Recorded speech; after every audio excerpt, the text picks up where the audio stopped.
What is up, people? Lynn here with another Between Gamers podcast. This is a podcast, not a discussion.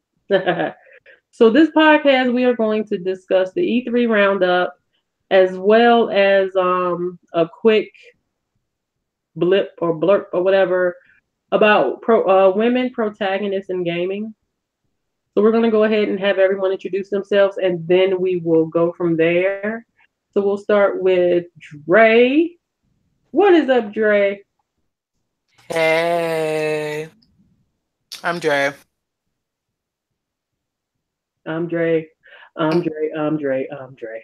I Next, mean, high energy, so I was trying to get something different. you need energy, Dre. Girl, I just, girl, Yes, bye. baby. I will. Hi, Hi everybody, how you guys doing? My name How is. you doing? I'm doing good. How you? Sorry, I'm an idiot. All right, y'all. So before we get into the E3 roundup, we're going to be discussing E3 from EA, from Bethesda, and Square Enix and Ubisoft. I did not watch the PC. I didn't have time, and I did not watch Devolver Digital. So those, unfortunately, we will not be discussing. Um, but before we get into that, there's one thing that I want to discuss. Um, and we need more females on here. Unfortunately, we don't have that right now. So the first thing we're going to discuss is women protagonists in gaming. I don't know why this is a thing. I don't know why this is controversial. And but we're gonna discuss it and I'm gonna start it out with um a article from Game of Sutra. I'm gonna read that and then we'll go from there. So it said this was posted June 11th of 2018 by someone by the name of Chris Graff. That's Chris with a K. And it says this is not okay. EA mentions no words on backlash against women in Battlefield. So basically, it goes to say this. Excuse me. As part of an upcoming wide-ranging interview with EA Chief Creative Officer Patrick Souderland, if I butchered your name, I do apologize. The veteran game developer and executive mixed no words when asked about EA's take on the recent Women in Battlefield 5 backlash. So he states, on the Women in Battlefield, this is something that the development team pushed. He also said Battlefield 5 is a lot about the unseen, the untold, the unplayed. He continued. The common perception is that there were no women in World War II. There were a ton of women who both fought in World War II and partook in the war. And they say that this is important because late last month, EA unveiled Battlefield 5 by a trailer and cover that featured women soldiers.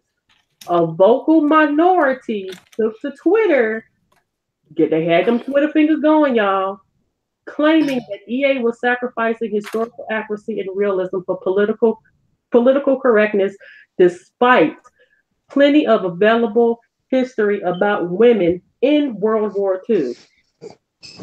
So Southerland rejected those complaints outright. He said, we felt like in today's world, I have a 13-year-old daughter that when the trailer came out and she saw all the flack, she asked me, Dad, why is this happening? He says she plays Fortnite and says, I could be a girl in Fortnite. Why are people so upset about this? She looked at me and she couldn't understand it. And I'm like, okay, as a parent, how the hell am I going to respond to this? And I just said, you know what? You're right. This is not okay. He also said these are people who are uneducated. They don't understand that this is a plausible scenario. And listen, this is a game. And today, gaming is gender diverse like it hasn't been before.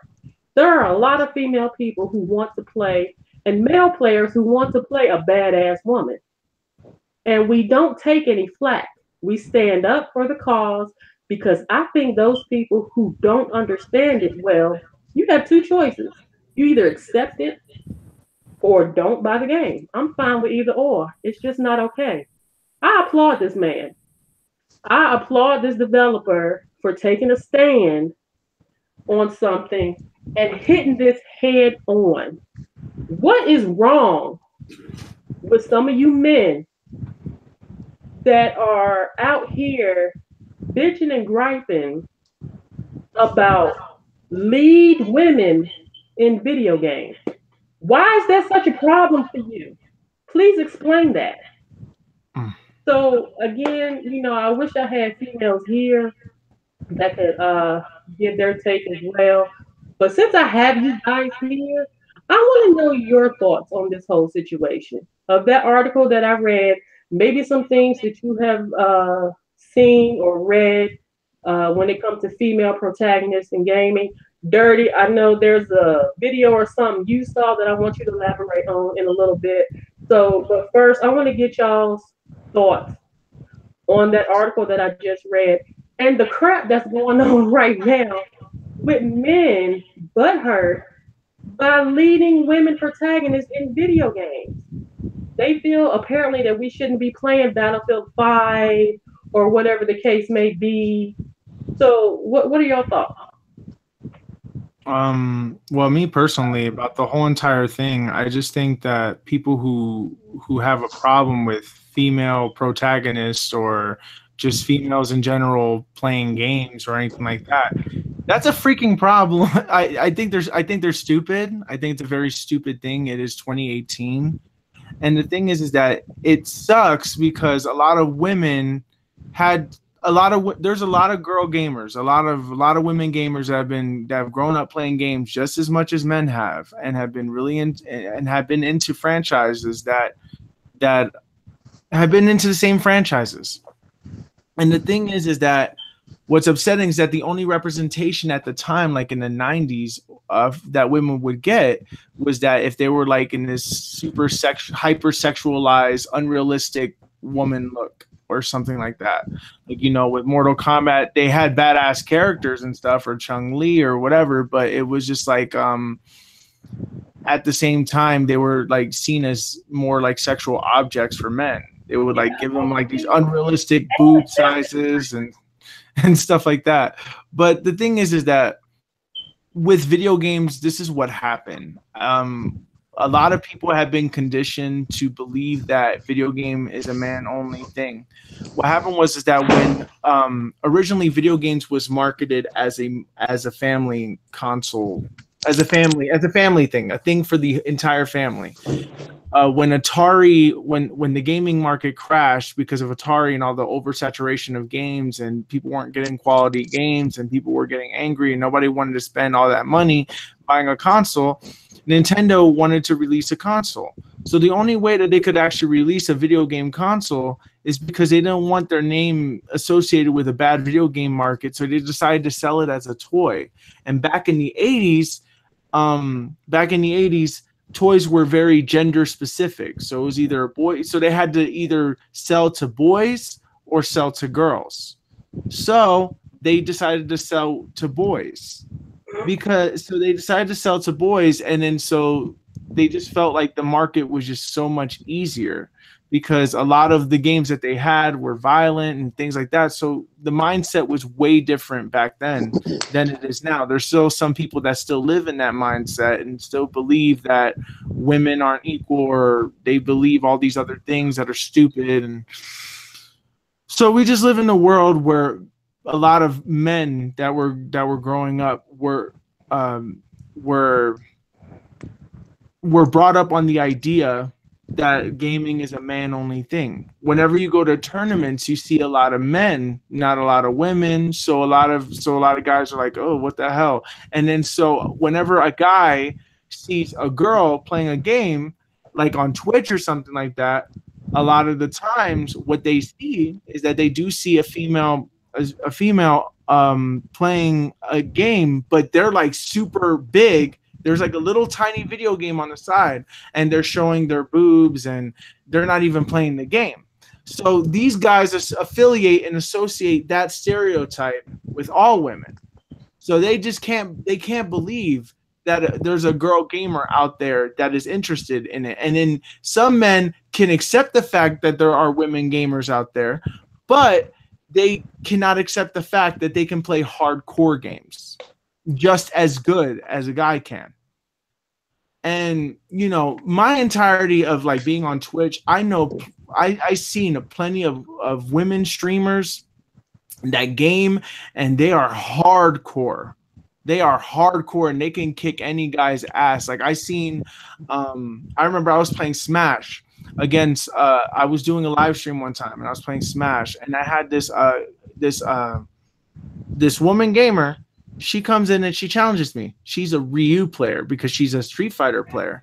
So she kicked my ass with Ryu. I couldn't even do anything about it. Like, she was grabbing me, throwing me off the stage, kicking me off. I could not even counter her. No matter what I did, she destroyed me. And I'm like, damn, how and it felt like it was just like gaming any other opponent. I remember growing up when I was playing Yu-Gi-Oh! There was a lot of girl gamers who would play Yu-Gi-Oh cards, and I saw like a bunch of girls playing. I was like, wow, because this is not something that it's a rare sight. I mean, I'm not saying that it's a common sight to see a girl gamer. I mean, sure, the men outweigh the women in terms of like the percentages and showing up, but they are out there and they are hardcore and stuff. But I'm thinking that a reason why a lot of women don't come to these conventions, I'm pretty sure that there's a hell of a lot more out there, but because of it is because of how toxic the gaming community is with the men. These men are disgusting, they're trolly, they do a lot of things that are just like, stupid. Now, I'm glad that the gaming industry is finally, treating female characters in a way that is respected. Like the new Lara Croft, she's not just boobs and tight booty shorts with two guns with a ponytail. This character has depth now. Lara Croft has depth. She has a family, she has a history, she has fears, she has all these other things. That is fantastic. And then with other games like MMOs and like games that are made by EA and all the big companies are now having female protagonists in it. And you know what? That's a really good thing because women don't get represented enough. A lot of things have been a lot of men things, and a lot of men feel threatened that if they see more women in their games now, that they feel like that they're erasing men history or some sort of thing. I don't know. I mean, at this point, I don't feel threatened. I don't care as long as the game is good and as long as it has like really cool gameplay mechanics. I really don't care what character that you give me. You can give me a Spyro the Dragon. You can give me whatever. You can give me a girl character, a boy character. I don't care as long as the game itself is good and I like it and the story is told decently, and I'm perfectly okay. Like if they made Kingdom Hearts and then they had like a Kyrie point of view or something like that, I wouldn't be mad at it. I want to know what was happening with Kyrie because she's been sitting in the background for the entirety of the series, and I want to know more about her because they're like hyping her up to be this big thing. But what about her is special? I want to know. Or like when Aqua, this badass character in Kingdom Hearts Birth by Sleep, like how shocked gamers were when they saw the latest trailer to find out that she's part of Xehanort now. Like how scary it was that the sacrifices that she made, being in the darkness for so long, and just sacrificing herself for that, and then so though there's a lot. I'm liking how games are now allowing you to create your character so that way that you have a character that represents you, because it's not only a women issue too, it's also a race issue, and it can go even further than that. There's a lot of people don't feel included in games because they're not represented. It's usually the straight white male who is always represented in the games, always. and then usually you'll get like a side character. So it's like video games is like still behind movies in terms of how it's portrayed. Like movies have become more diverse and stuff like that, and there's still like issues with movies and stuff like that as well. But I'm just saying that in terms of video games is still a little bit further behind. But I think now it's found a way to get ahead, because now you can create characters, you can create your avatar, you can make it whatever race you want, you can make it whatever gender you want, you can make you create the story. And and that's a good thing. Games like Elder Scrolls do that, and Mass Effect did that, and they were very great stories. And now Assassin's Creed is doing it, Gears of War 5 is doing it. There's a lot of good to be had. Quick messages. Shout out to Chariot Man Gaming, who is in the chat and watching. He made a comment. He said people worrying about females playing video games or getting more roles in video games show how stupid this society is getting. It's ridiculous, and I don't get it. Dre, what's your thoughts on the whole situation? Honestly, Yeah. men suck. Straightforward to the point. Men suck. I'm sorry. That's it. Plain and simple. My thing is this. Gaming brings people together of all facets of life, whether you're young, old, it doesn't matter your race, it doesn't matter your gender, it doesn't matter your creed, whatever it is. Gaming has brought together a ton of people, and it seems that people always try to find fault or try to alienate or separate things, whether it's race, people of color, whether it's like we have here, gaming. People feel like women shouldn't play certain types of games, or whatever the case may be. I don't understand it, because if you were spending your time playing these games, you would not have time to sit up here and fret over the fact that there are women protagonists in games. Like the developer said, buy it, don't buy it. Either or, good with him. Simple as that. Yeah. So is there anything else you want to elaborate on when it comes to this, Dre? No. Men just basically suck. Dirty? I look, I like playing video games. It doesn't matter, who the character is. And few of my favorite games are female characters. And number one is Lara Croft with Tomb Raider. Since they rebooted that series, it has really been like a deep story. You got to know more about Lara Croft than you did, back in the old generation. And like I'm playing through the first Tomb Raider right now. The first of the trilogy, because I know the third one is coming out in a few months, and I like playing Bayonetta. That's another one that I like. I like playing, as Samus. So to me, it doesn't matter who the character is. It could be a duck. You know what I'm saying? As long as the game is good. And when they come to male and female characters, it doesn't matter to me as long as the story is good. You know what I'm saying? Just like I tell everybody, I think the game that really like had me like, I guess you could say emotional as, me playing was The Last of Us. Even though you started off with Joel, and as I was playing, you know what I'm saying, I'm playing as, I have to be careful, you know what I'm saying, I have to sneak up on these guys. I know what Joel can do because I put myself as Joel. Now, when Joel got sick, guess who I had to take on? Play as. Ellie. I had to play as Ellie.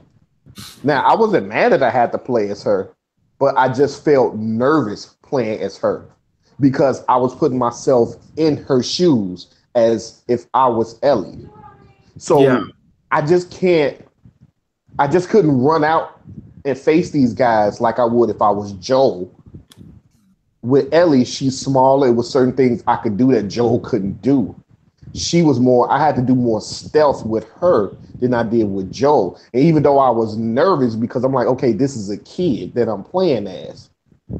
And I really enjoyed the story. So it's like I immersed myself in that game as both characters. And when I had to play as Ellie, oh, I can tell you right now, I was a nervous wreck because I'm like, okay, she's not as strong as Joel. You know what I'm saying? And it's like I won't say she's weak, but she can't go up against those guys like Joel. But I still had a good time with that game. I think that was like one of the best games I played in a long time. And I can't wait for part two. And after seeing that demo at E3, I can't wait. But yeah, like I said, I don't care what the character is. It could be a female. If the game is good, I'm gonna play it. It's a lot of games that I think that suck that I won't play that have male characters as the leading role, and I just don't care about the game. Mm-hmm. When I look at female gamers, and I've been like this ever since I was younger, because even though I had sisters and nieces and cousins when we was growing up, yeah, they played a little bit, not like me, and my best friends. They played a little bit. They played certain games like here and there, like Mario, uh, Miss Pac-Man, Duck Hunt. You know, they never really got into, like Contra, and stuff like that. But since I've been in this community, and ever since I was, growing up with video games, when I seen females that knew about video games, and I just thought it was just the coolest thing ever. I just thought that shit was sexy. Like, this woman knows the ins and out about video game. I could actually sit here and have a conversation with her about video games that she know front to back. Mm-hmm. Just like I think it's cool and it's sexy that I could talk to a woman about sports. You know what I'm saying? Instead of a man. You know what I'm saying? Yeah. That's how I look at it. You know what I'm saying? When I see, gamers, like Lynn herself, Miss K, the video game her, who else? Meet Me. Yep, Nia. It's a bunch in the community. I just think that it's so cool that these women, could actually handle their own in video games. Mm-hmm. You know what I'm saying? If I was to play a fighting game right now, and one of them whoop my ass in the game, I'm fine with it. Because at the end of the day, to me, it's just a video game, and they're a gamer just like me. It don't matter what gender they are. So I don't know why most men are like, they upset or they feel uncomfortable when they have to play against a female. You know what I'm saying? Like, I don't care. If I lose, I lose. If I win, I win. At the end of the day, I'm not winning anything. Nobody is giving me a gold medal saying, good job, you beat her. I play video games to enjoy them. So if I can find, the opposite sex that's just as good as me, man, that's sweet. That shit is sexy. And that's just me. I don't know how other guys are, but that's just me. I have no problem with, a woman giving me competition in Street Fighter. You know what I'm saying? Killer Instinct. I think that shit it's sweet. I'm like, man, she giving me some gold. Just like if this was my best friend or another dude. Mm. I don't see nothing wrong with it. So I mean, that's my take on it. And just like when I seen that video the other day, the guy was saying that he's he's getting tired of these women that's being portrayed in video games. And basically he was like, he called out Battlefield 5 and I was just listening to it and just looking at him like, dude, it's just a video game. And the stupidest thing that he said was it was a woman behind the camera. I don't know if it was his girlfriend or his wife, but he said, "I will beat your ass." Now he told her, he said, "Now say the exact same thing to me." And she said it in her voice, in a woman voice. She said, "I will beat your ass." And he said, "That don't even sound convincing to me in a woman's voice. So why would I want to play a game where, a woman says that and it don't even sound convincing?" And I just thought that was just so stupid. It was just dumb. You know what I'm saying? He was more as, he was like, "I don't want to play as a fox. I don't want to play as a rabbit." He said, "I want to play as a male. I'm a man. That's what I want my character to be. And that's what I want to play as, a man." And I just looked at the video and I just shook my head. I'm like, wow, dude, it's just a video game. That's all I can say, man. I just shook my head. Like, this is what's becoming, on YouTube. It's like YouTube is starting to get, well, not starting, but it's just toxic. It's been toxic. Yeah, for a long time. I have not really seen it trickle over to men attacking women until recently. Women have always been attacked, though. It's just a thing. Not like this. No, well, I think the reason why it's grown is because the amount of women stepping forward as playing games are increasing. They're increasing, and the thing is that there's a huge audience because gaming is the new form of entertainment. It's just like movies, it's just like TV shows, and just like that. It was never exclusive. But the thing was that at the time, like for example, the first female character I think that was portrayed that was actually a protagonist was actually done by Nintendo, and it was Samus on Metroid. Now the entirety of the character was kept secret. Like nobody knew if it was a boy or if it was a girl, but everybody assumed it was a boy in a suit. They just thought it was. So when you play the entire game and you 100% it, get everything, and then you have to 100%, you have to really dig for this information. Then you find out at the very end that it was a woman that you were playing with all along. At that time, that blew people's minds. They're like, whoa, like this entire game, like she was killing alien monsters and everything. Like, what? People couldn't grasp that. They couldn't grasp it. So a lot of people, Metroid kind of went under the radar. Like, it's a very popular series, and a lot of people like Samus, and a lot of people do like Metroid. But Metroid is not as popular as Zelda or as popular as Mario because of the fact that maybe partially the reason is because now you see her as a female more often. You see her out of the suit. You see her, talking and interacting out of the suit. So a lot of people are not interested anymore, it seems like, when it comes to Metroid. And the thing is that I freaking love the Metroid series. That game inspired many Castlevania, Metroidvania kind of games. It inspired so many things.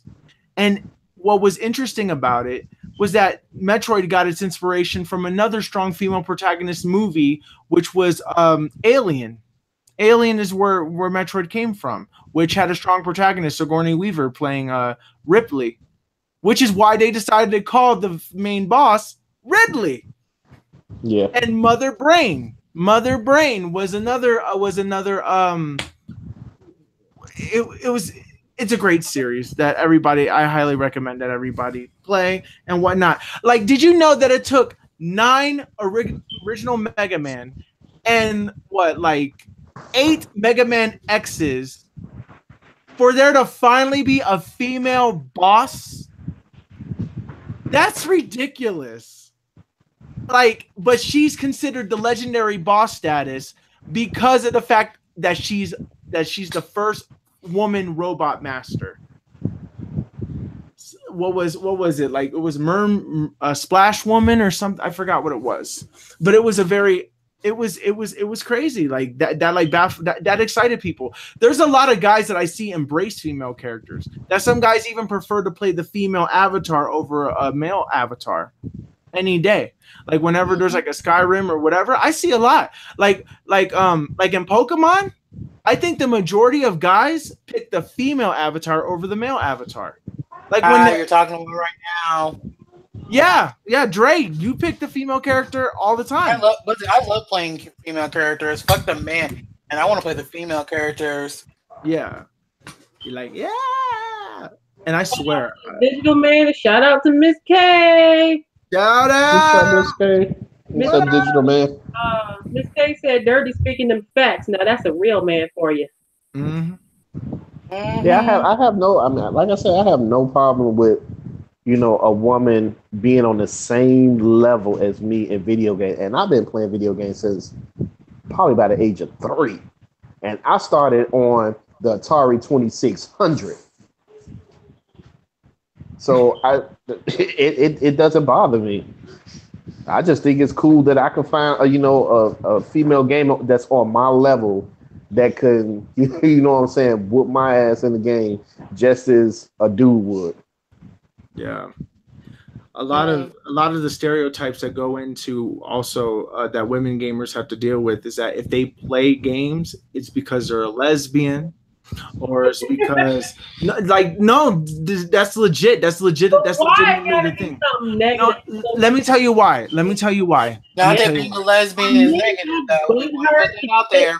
What by females that they gotta make these things up? Oh, you a dyke. Oh, you this. Oh, you that. All because you play video games and because you got your tail whooped. Now you butthurt, and that's the only thing you could do is stoop to name calling. Yeah. Like, for real? Seriously? This is a thing? I think a lot of the reasons why there wasn't a lot of girl gamers back in the day, like in terms of like the 80s.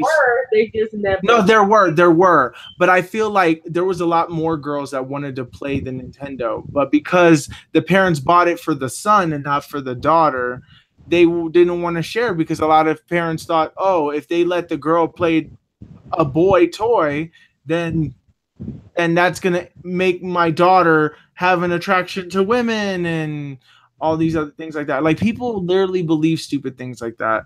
And honestly, I don't care if I had a kid and I know that boy or girl and they're at home playing video games. I'd rather it be like that than them going out and potentially getting somebody pregnant or like basically. I mean, it's like they talk so negatively about video games, but I'm like, I would rather my child be at home playing a video game than out somewhere where basically they're getting knocked up, knocking someone up, selling drugs or something. But hey, like I said, you know what? Shoot, now I don't know. I think the gaming community needs all types of people. There's a lot of people in there, and I feel like it's. I love a diverse gaming community. I love a diverse gaming community with people with different backgrounds. I feel like there's a lot that we could learn. The more people who game, the more strategies we learn and the ways that people approach a game and how people see a game. Like, sometimes like a guy could have a very general, like he could take a story a general way, but then like somebody else completely different could like totally interpret it something way different. And then it kind of like opens your eyes and be like, oh my God, I could totally see that. Wow, I didn't even think about that. And then you realize that the story is deeper than what you thought it was, or just something like there's a lot. And then a lot of the counter arguments is that I'm going to, and this is going to be one of those like, like you said, oh, women are always trying to take over games and stuff like that. Like they're always trying to take over men's masculinity and all this stuff like that. Like in the article that you said, that you were talking about, that you said, oh, that men. We were talking about this before the podcast, where you said that like men were feeling like women were just trying to like taking over all the masculine parts, and that the guy's response is like, well, you don't see no women. I mean, you don't see no men trying to take female roles or anything like that. I said, well, yes, no, yes, and no. Like I'm like, first of all, that can be interpreted in multiple different ways. Yes, it can. But if we're looking at it from because if we really want to basically go there, I can go there, but I won't. Yeah, you totally could. But I'm just saying that in other aspects, like a straight man is not willing to take, is not willing to do a female role or whatever like that. And I like, oh, like a man is not. Well, they technically did with Uncharted, but with Tomb Raider. But I'm just saying that like at the end of the day, look, men don't want female things because they see females as lesser than them. And because of this, why would a man who thinks he's superior to a woman want a part that he sees as beneath him? Mm-hmm. So I guess that's what it boils down to. That's what it boils down to. See, all women want is to be seen as equal to men.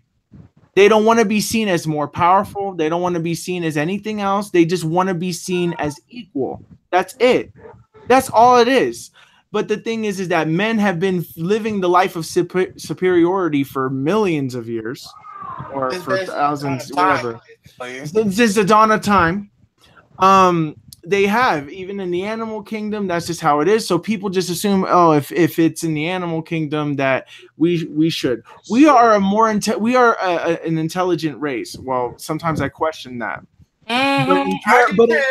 But in terms of the entire animal kingdom, the human race is the smartest race because they can build things and do all these other things and whatnot.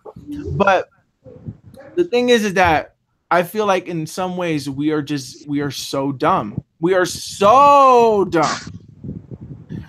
And it's ridiculous that we live in the world that we live in. We are just as bad as sheep, that we are so quick to follow one person and just go down that road that quick. But I don't know. Honestly, that's all I have to say about the subject. I just think that people are stupid and it's ridiculous. This is E3. This is the time of celebration, not the time of fighting or getting angry at people. Or box art. Or box art. Box art. Yeah, people get mad at box art. Yeah, mad at box art. I don't understand why people are getting angry at stupid things. Focus on the damn games, people. Like, come on. Like, honestly, okay. I would rather get into like a character never freaking bothered me. Like if they decided to make what's okay, if they decided to make like if Devil May Cry had a female character in it as the main character, that's the main character you're playing. Men would have lost their damn minds. They would have been like, "What the you're ruining the game. What is wrong with you? Why Dante's supposed to be a man, not a woman, blah, blah, blah." See, the thing is that I don't give a shit. I want the gameplay to be good. If the girl can move as fast can I be honest, though? What? But look, but now, let's say it was something of that nature. At that point, it's changing something for the sake of changing it. There is no point. You just want to basically make it you just want to make it a female for the sake of making it a female. And I would understand why people would be like, that's just stupid. Even I would say, hey, that's stupid. Like, I wouldn't want someone to just like up and like, okay, let's just like say, like, for instance, they just wanted to make Sailor Moon a dude for the sake of making her a dude. Dude, that makes no fucking sense. For no freaking reason. It's like, why make her a dude? Now, if she had a son, which even then she does not, she has 2 daughters. We're all dudes. Hey! Yeah. I'm a dude, but still no. But it's just like, you know. But if you make a Sailor Moon a dude, and I'm just like, but that makes no sense. Like, there's no point. in that the whole point of Sailor Moon being a female is that she is the reincarnation of Princess Serenity. I'm like, well, sorry, Queen Serenity. So it's like, what? Why are you making Sailor Moon a dude? That makes no fucking sense. And I'm sorry. Now there like I said. Now I do kind of understand the other side of the argument where it's just like, yes, you have these like quote unquote movements where it's just like, ooh, let's just put in females so that way we can call ourselves diverse. We can say that basically, oh well, we're basically catering to everyone. Now to be fair, or okay, look, am I personally 1,000% mad about it? No.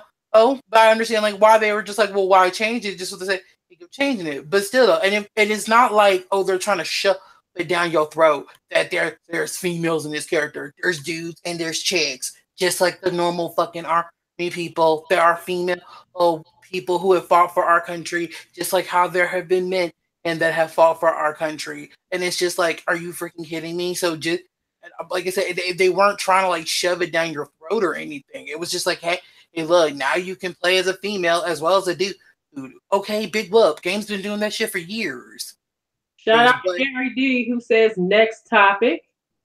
Oh no, he didn't. He was just like shit. Ooh, he's just like fuck this shit. I don't blame you. Ew. I honestly don't blame you. Because it's so tiring at this point. It's like, okay, y'all men are just chauvinistic pigs. Y'all want to believe in this whole I'm man, hear me roar, ugga boo, and I'm just like, whatever. I mean, it's just the man thing. Like, I mean, it's such a primitive way of thinking that it's just like, oh my god, like, look, okay, when it comes down to it, okay, look, Pete, I understand that, yes, in history and even like it, quote unquote, in the animal kingdom, that yeah, it's the man is the hunter, he's this, he's that. But the thing of it is, one thing that they forget it though, it's just like, look, male and females, they're two sides of the same coin. You need one half in order to have the other. And I think that's what men don't realize. It's not a point of, oh, well, you're lesser than. Just like, let's just take, for instance, just basic sex. Okay? Now, yes, you need the penis in order to insert into the vagina to make the baby, but the baby needs somewhere to be into in order for the baby to be born. So you need both genders in order for there to be life. So it's like, no, people, there is no such thing as one being on the other. We are two halves of the same coin. And once you can learn this, and once you can basically get this through your mind, believe me, you would be a lot much so of a happier person. Just saying. Dre, go Dre. I mean, and it's, you know, 101 with Dre. Mm-hmm. Thank you. But I mean, for real though. Oh, it's just like, you know, like, I don't know. It's just like, and I mean, and I wasn't trying to like be like just fuck this topic. It's just it makes me so it really hits home for me personally, because it's like I said, you know, I grew up with a single mother. I've seen my mother struggle and do everything she can to take care of me. And it's just like, and for anyone to sit here and to say like, oh, she's lesser than, or that, oh, because you're a woman, you're lesser than. Fuck you, my man. I'm like, fuck you. Oh, my mama did everything without a man. Bitch, fuck you. Like, for real. Although it's just it's so dumb and primitive, and I can't. It genuinely makes me angry, because it's like, I don't understand, like, who the fuck was your mama and your daddy to teach you this shit? Who the fuck taught you this? Like, I mean, I'm sorry, just because you have a dick don't make you better. Like, I mean, for real. Oof. Like, I'm sorry. I went on my house. I got angry. I don't like I'm sorry. It just upsets me. Like, it really does. Is that people will still look at it like that? I'm just like, come on, people. Well, okay, women aren't inferior. Okay, hey, look, women are just as needed as much as men. Okay, nobody's trying to basically take your territory.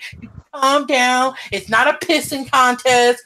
Calm your primitive ass down. Pull down your clubs and your claws and all the shit. Just, ugh. y'all can see in America, I can't stand this primitive chauvinistic shit. It genuinely makes me angry. All right, so it's been 44 minutes. No, 45 minutes. We'll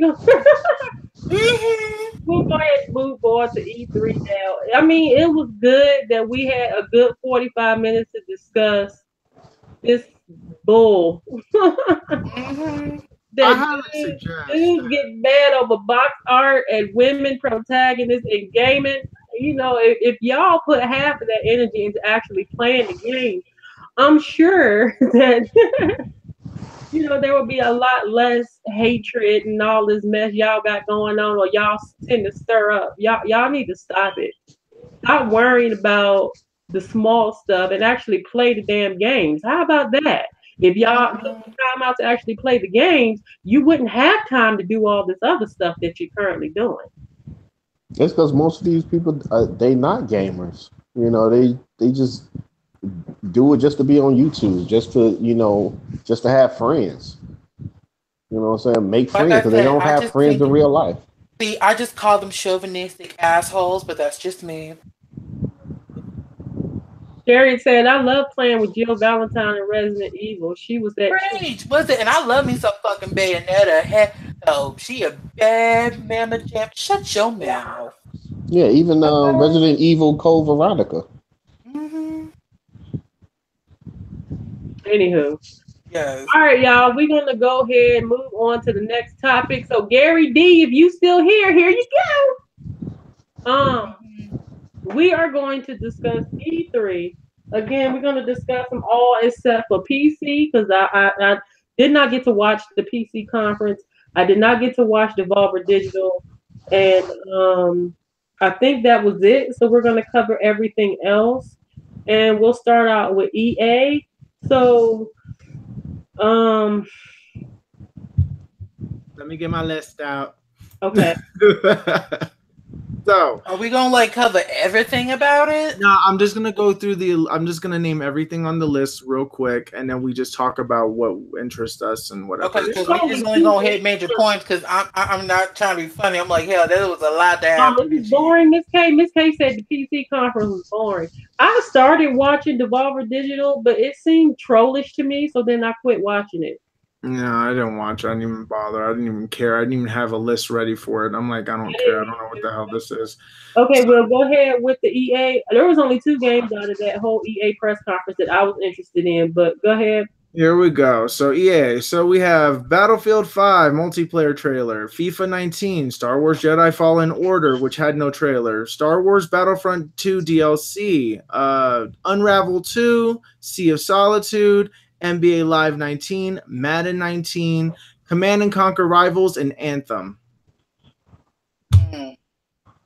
So those were all the things that were there. I felt like it was like an hour. It was like an hour conference, I believe it was. And personally, EA was bad, but it wasn't the worst one. I would say it's next to last. I'm so glad. I'll say this though right now, though. I'm so glad I did not watch that live because I'm sorry, but okay. First of all, and I'm gonna be real. EA, whoever was that chick y'all had hosting that, fire her. She was a bad host, okay? She was bad. I'm sorry.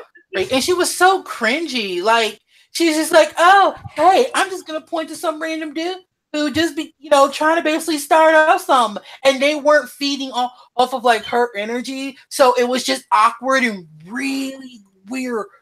I'm like, girl, don't do that. You just can't put people on the spot like that. You don't know what type of energy they gonna have and what they gonna bring. It's like, girl, if they're just sitting there like, woo, they're not the person to basically call on. Now they were cheering about, woo, then you go talk to them because you can tell that hey, they got some energy. It's called reading the room, okay?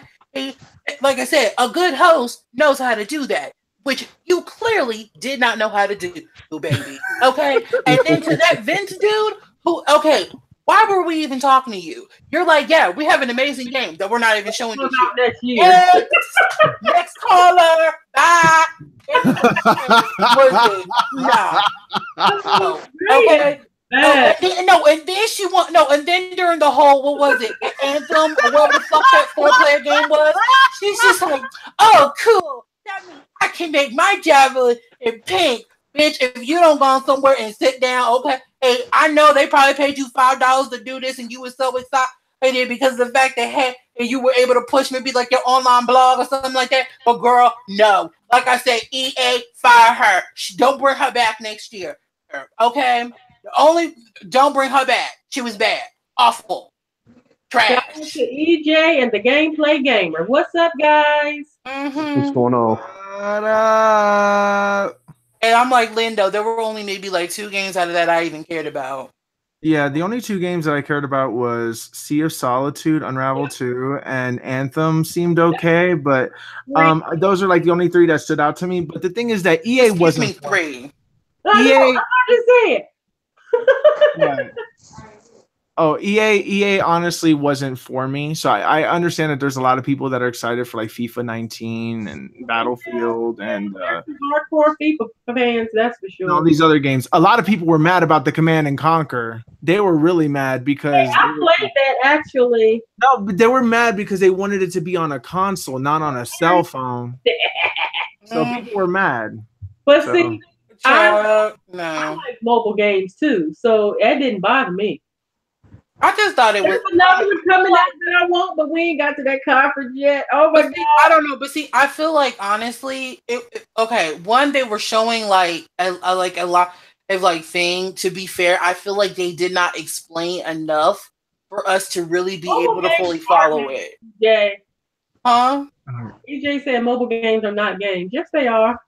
Wait a minute. No, they're games. No, believe me, no. The way that the mobile market is going, honey, believe me, there are some games, there are some people where they'll put more time and energy into a mobile game before they'll actually do with a console game. But that's the point. EJ said something that made me laugh. He said EA trash, Ubisoft trash. I mean, he ain't wrong, but we'll get there. Just say trash, please. Just real quick. Who? You. He says it like every other. Trash. Okay, wait. Let me really get it out of you. Pokemon, let's go. Pikachu, let's go. Eevee, go ahead, Dre. Ew, trash. There we go. Anyway, but no. Like I said, no. If anything, there was only maybe like 3 games out of that I even cared about, which for me was now Unraveled. Now I don't know what it was. As with now, okay, this is cute. Okay, no. Let me explain. With Unravel and with Sea of Solitude. Now, here's the thing. I did not play the first Unravel, but it was just something about listening to he was one of the developers, right? Yes. It was something about listening to him like talk about the game and what was the inspiration that actually made me feel like, you know what? I want to pick that up. That's a really cool concept.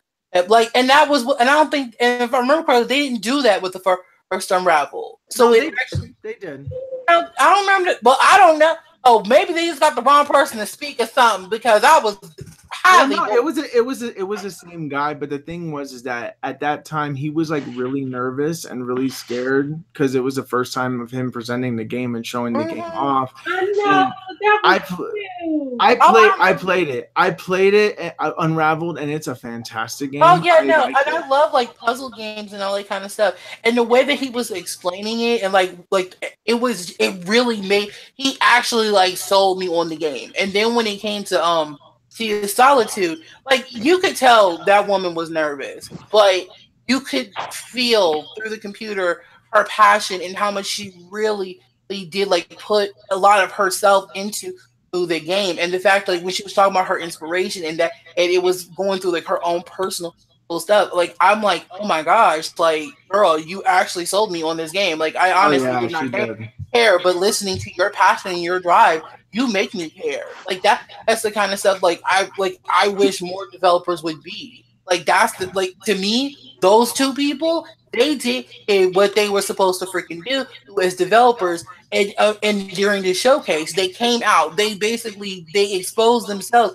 They let you in on who they were or to help you sell their product. I'm like, what? Like I said, and I wasn't even checking for either one of these games, and I'm like, oh my god, I actually kind of want to check your games out just because of I know who's behind it and I like who y'all are. You know what I mean? Like I know it's strange. I know y'all just like they sold you emotionally. Yes, they did. They sold me on it. Yeah, and I loved it. It's still now and then. What was the third? Woman, what's that final? Was it Anthem? Anthem. I don't know what it about that. That game is so pretty. It's pretty, but it's just hard to believe. But it's also confusing though too.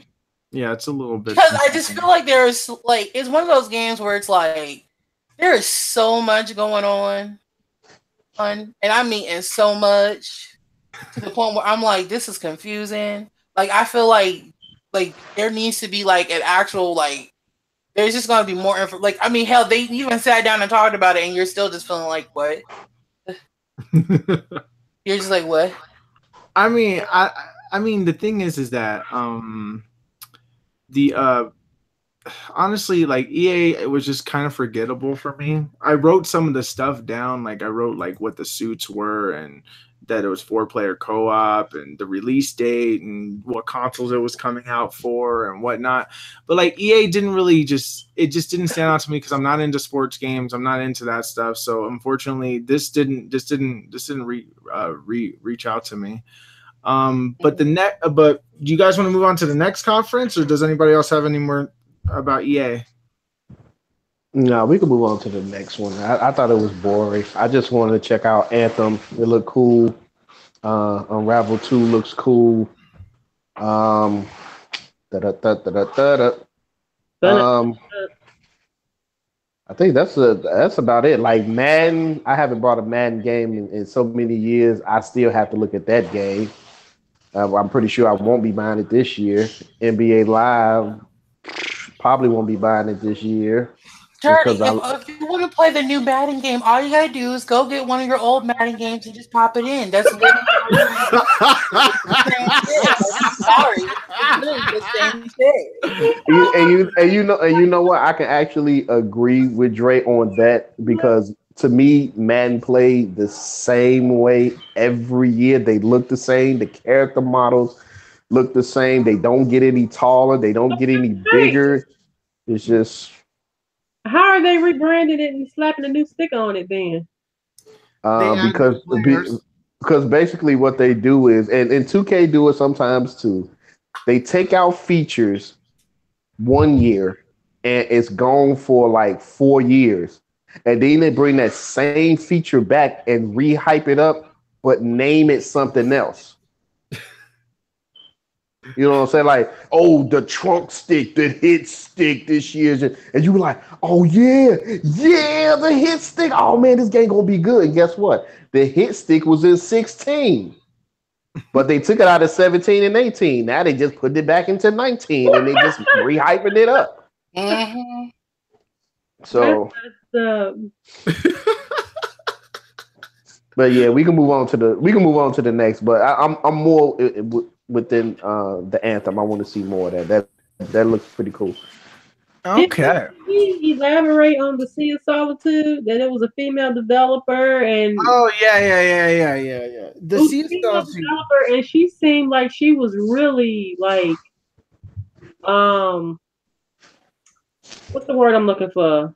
Passionate. Yes, she was very passionate about that game that she created. I already said that though. It looked different though. It looked. No, but Lynn, I already said that. It looked like a game where you're battling your inner demons.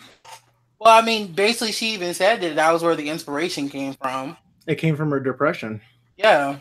But I've already talked about this though. Hey, wait a minute. Is that I'm trying to figure how that game look? Is that the game?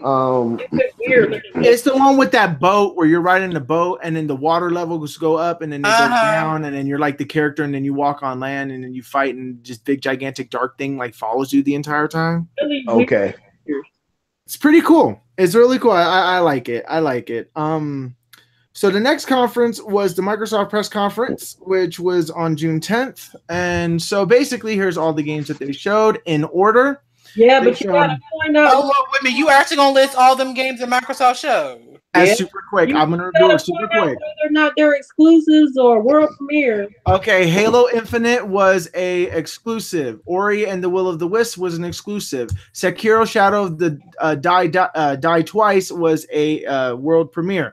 Fallout 76 is a multi-console. Captain Spirit multi-console. Crackdown 3 exclusive. Nier Automata, Xbox is finally getting it. Metro Exodus is multi-platform. Kingdom Hearts 3 multi-platform. Sea of Thieves DLC exclusive. Battlefield 5 multi-platinum platform.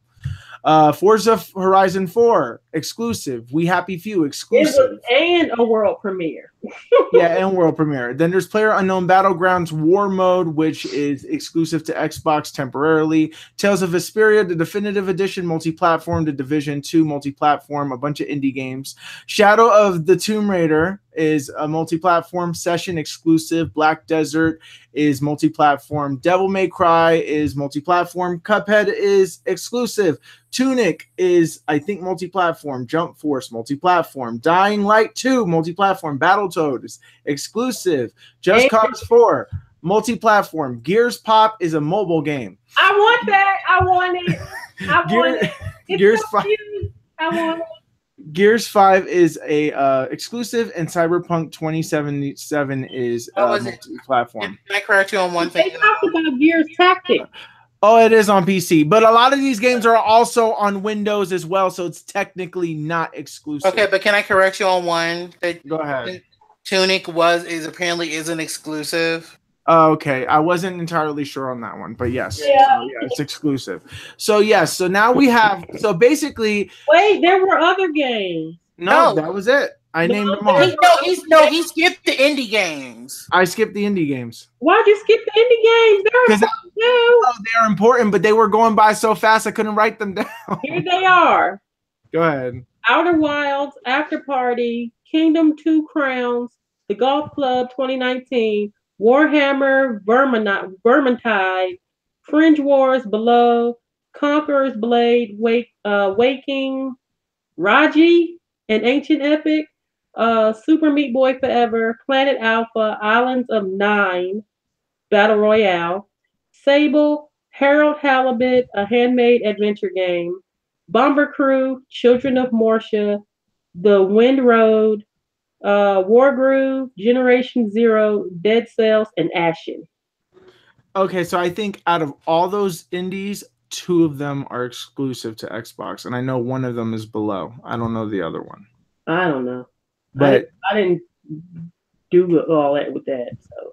Well, my thoughts and opinions on the Microsoft press conference was that they literally showed game after game, but they didn't show anything. They just kind of showed cutscenes or something that doesn't really showcase anything. They didn't really get me excited. It was basically name drops. They were just name dropping big name games that would get people to go like, oh my God, wow, wow, wow. Now, the only few things that got me excited was the Kingdom Hearts 3 trailer. Sekiro Shadows Die Twice got me really pumped. Crackdown 3 got me excited. Tales of Vesperia got me excited. Shadow the Tomb Raider coming out on the Switch. Yep.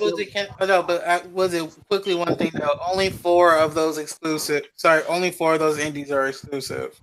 Oh, 4 of them. Okay, yeah. Yes, the 4 of them that are exclusive is Outer Wild, Below, Awakening, and how you say this? Ashen. Okay. Okay, yeah. Oh, yeah. Shout out to Martian Cat. Hey, Martian Cat. She said We Happy Few was on PC as well. That's true, yeah. So it was a big list. It was a big list of games. If it's on Microsoft, it's probably on PC. Yeah, most likely, yeah. If it's on everything that's coming out was also on Windows. So you can get it on Windows. So technically, I'm just throwing that out there. Devil May Cry really blew my mind. What? Gary D made a comment too. Said overall Xbox was the best one, but as far as this year, they don't have shit before, so that's sad. That's true. That is true. They didn't give release dates or anything. I That mean, was no another thing offense. too. Look, I mean, no offense, just Some because it release was. dates will. Hmm? Crackdown 3, February 2019. Yeah, but they couldn't even give you an exact date. That's not a good That's a sign. release window, not a release That's date. a Well, that's a it's still in window. February. But still, that doesn't guarantee. Like, I would have felt That's more subject to comfortable change. if they put it. It could be subject to change. That doesn't necessarily mean if they had a firm release date. If they know it's coming out in February, and if they know that it's coming out in 2019, because Crackdown has been delayed for 3 years in a row. I'm like It's- this. You delay it as long as you need to get it right. yeah, but Xbox has no games, Well, so I they mean, can't afford to. They can't afford to delay that's the things. way the cookie crumbles. Will, would you rather have a shitty game like you claimed that? What was it? Final Fantasy 15. No, I wasn't talking about Final Fantasy. I was talking about what was the other damn game that you said that was all fudged up and anyway. But I, wait, man, you talking about Assassin's Creed? no, it wasn't Assassin's Creed. Anyway, whatever. I mean, No, let me I'd rather have a complete game than a buggy game. no, let me just tell you this. If your game takes an entire console generation to come out, or if it doesn't even come out and then it gets pushed into the new console generation, that's a problem. I'm sorry. When you don't have anything but Forza every year, and that seems to be the only thing, maybe like you have maybe one or two games a year, that's a problem. I understand that third party support, this is good. Third party support is good. Gears 5 is good, but no release date. You know, Halo Infinite is good, but no release date. And then like these console generations only have like about a good 3 years left before they get replaced. So I feel what some of these Well, are. be happy if you come out this year. Well, oh yeah, well then there's that too. These are coming out this year. I know, but I'm just saying that still, regardless, is that Xbox doesn't have enough that is hyping people to be like, oh shit, you know, kind of thing. They don't have that. Like Ori and the Will of Wisp, what? That's coming out 2019. Halo Infinite didn't have anything. Crackdown 3 has February 2019. The Sea of Thieves DLC. Do anybody still play Sea of Thieves out of all of us? Still ain't even played Sea of Thieves. See, I'm not there we interested. go. That answered my question. I know that Forza Horizon 4 is completely, you know, a lot of people like it. We happy few. I know a few people. There's a few happy people that are interested in it. War mode for PUBG. A lot of people are into that, so that's good. A lot of people are going to be playing the Division 2 on the Xbox, so that's no question. But no, but the thing of it is though, it's just like I think what Will is saying is like if you really look at all of them, and I mean, and I even have the list up right now as far as even dates. I see a whole lot more just 2019, 2018 than actually of a promise of like when exactly the date is coming out. Like there's only very few games. Like hell, there are more games that don't have a release window than that actually have a solid release date. And what does that tell you? They're not even close to done yet. That's why I'm just like, No idea. that's why I'm like, I'm sorry, but that's why when people like, don't get me wrong, it was an amazing show. Okay, like I said, but at the same time, it's like, well, when you look at it, it's like, hey, like I said, when you have to focus on quantity, that basically means that yeah, we're desperate at this point. I'm sorry, it's literally a desperate move because you're trying to ooh and wow and ooh la and stuff just to basically get people over so that way people can see, but see, there are games, there is this, but you don't have no promise for when and this stuff is coming. And that's the problem. And that will always continue to be your problem, Xbox. Thank you. Yes, y'all have new developers. Great. Where the games? Well, I think what they're doing right now is that at this point they realize that they lost this generation. Oh yeah, totally. There's no point. So they're buying developers now so that way that it could be ready for when they release their next console. Mm-hmm. And I think that that's what this is. I think Halo Infinite will come out to the Xbox One X, but it's going to be a launch title for the next Xbox. I bet you. I have a feeling that it's going to be. Mm-hmm. Well, they now have a new collaborative studio called the Initiative where they acquired several companies. So there's the compulsion games and Ninja Theory, the playground games, and Undead Labs. So with them, I'm sure they'll be coming out with more. Well, I know one thing with the next Xbox, I'm not buying it anytime soon. Um, I can also probably go with the PlayStation 5 as well. No time soon because Aren't they when announcing you console we next year? when people are predicting that they will come out between 2019 2020, and to me personally, the Pro, since it came out in the middle of the generation, they should stop development for the vanilla and whatever they need to do with the Pro to make exclusive games that only work for the Pro and the Xbox One X. Do it. Why are we talking about new consoles and they just gave us upgraded consoles in the middle of the generation? What is Microsoft going to do with the next Xbox? What is they going to put in the new Xbox that's not in the Xbox One X? So we're going to go from what, 6 teraflops to what, 8? We're going to go from 12 DDR5 RAM to what, 14 or 15? And you still want to pay the same. You still want to pay the same amount, $500. It'd probably And be it's, more than that. It could be 600 at this point.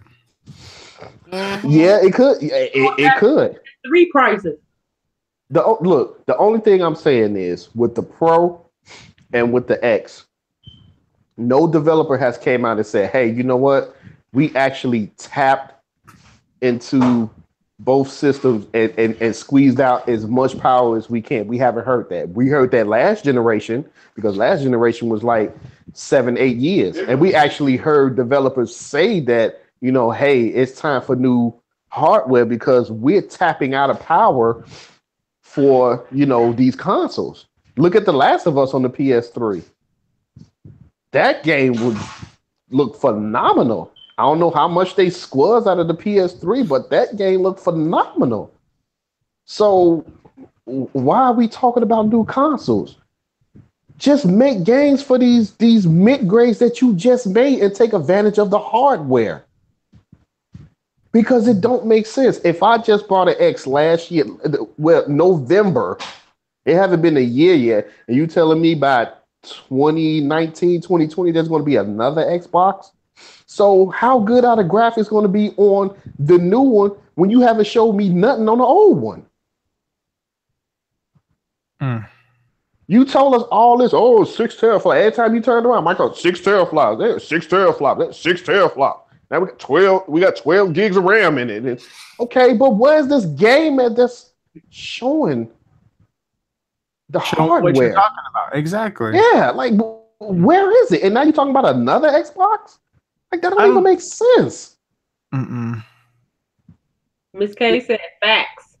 She also said Halo Infinite seems like a filler until the next episode of the Xbox One console. You know what? I have to agree with that. I think that that's necessary. I think that that's absolutely true. It could just be a filler game like how Halo Reach was or how Halo ODST was. Yeah, because it's not a mainline Halo game. But then again, mainline Halo games have been sucking for the last two. Halo 5 sucks so bad. I don't care what anybody says. Oh, and EJ Johnston said Ninja Theory is dead, and I have to say I sadly agree. I really hope that I'm wrong because they have Ninja Gaiden and they have the Devil May Cry reboot series. I love Ninja Theory, and I'm just like that was like a huge I didn't know whether to be excited. Bad investment? No, I didn't say it was a bad investment. No, I'm asking. Oh, no. I don't think it's a bad investment, but the problem is that Microsoft bought Rare, which was selling games like hotcakes on the Nintendo. But then they forced them to make Sea of Thieves. They could have made Banjo 3. But then when they tried to make them do Rare games again on Xbox, it just didn't work. It didn't look right. It didn't look good. It just felt like it was poor and lacking. Now, I understand that Rare wasn't the company that it was, and it doesn't have the same people that they had. And I understand that graphics are different, and it's hard to make cartoony looking graphics look well on a very high res console. But if you look at Super Lucky's Tale, that looks like a beautiful game. It looks like a beautiful game. But the thing is, like, we will never get another Conker's Bad Fur Day. We will never get another Banjo-Kazooie. We will never get another, like, we would never get any of these games again. And now Ninja Theory, what scares me now is that we're not going to get Ninja Gaiden anymore. We're not going to get any of those epic games. The only thing that we'll probably get was that we'll probably get another Hellblade sequel. We'll probably get something, because Ninja Theory became pretty much an indie developer because nobody wanted to buy them or whatnot, because they did the Metroid Other M, and that didn't, and a lot of people, it was received poorly. And then there was the Devil May Cry remake that they did, which these were great games in my opinion. I don't know what the hell is wrong with people, but apparently they didn't like them, and because they didn't like the Devil May Cry reboot and they didn't like that, they felt like they ruined it. I felt like the combat was fantastic. Their combat was fantastic. I love it. Oh yeah, that's true. That's right. But Ninja Theory was given the rights. Never mind. I take back what I said. But then again, still Ninja Theory is screwed, in my opinion. I hope I'm wrong. I hope Xbox uses them to their full potential. I hope that Phil Spencer literally understands what fans want, because people freaked out with that Kingdom Hearts 3 trailer. They freaked out. And they freaked out with Tales of Vesperia and Jump Force. They were, one of the things that I appreciated about this Xbox conference was that they actually showed games that were made by Japanese developers. And it looked good on an Xbox One X. Like, I'm like, ooh, it would be great to see play Kingdom Hearts 3 on an Xbox One X because of it using the 4K power and it clearly being the stronger system out of the two, and all this other stuff. But I mean, honestly, nothing in here made me be like, oh, I need to get an Xbox One X. I mean, I have an Xbox One. Okay, cool. That's good. But I think what was stupid is that they should have never made the Xbox One X. I feel like that was a waste of resources. What is the point of making a console that can play 4K games when you have to dumb down your games because you're still supporting the old stuff? For that, you should have just saved the resources for the next console generation.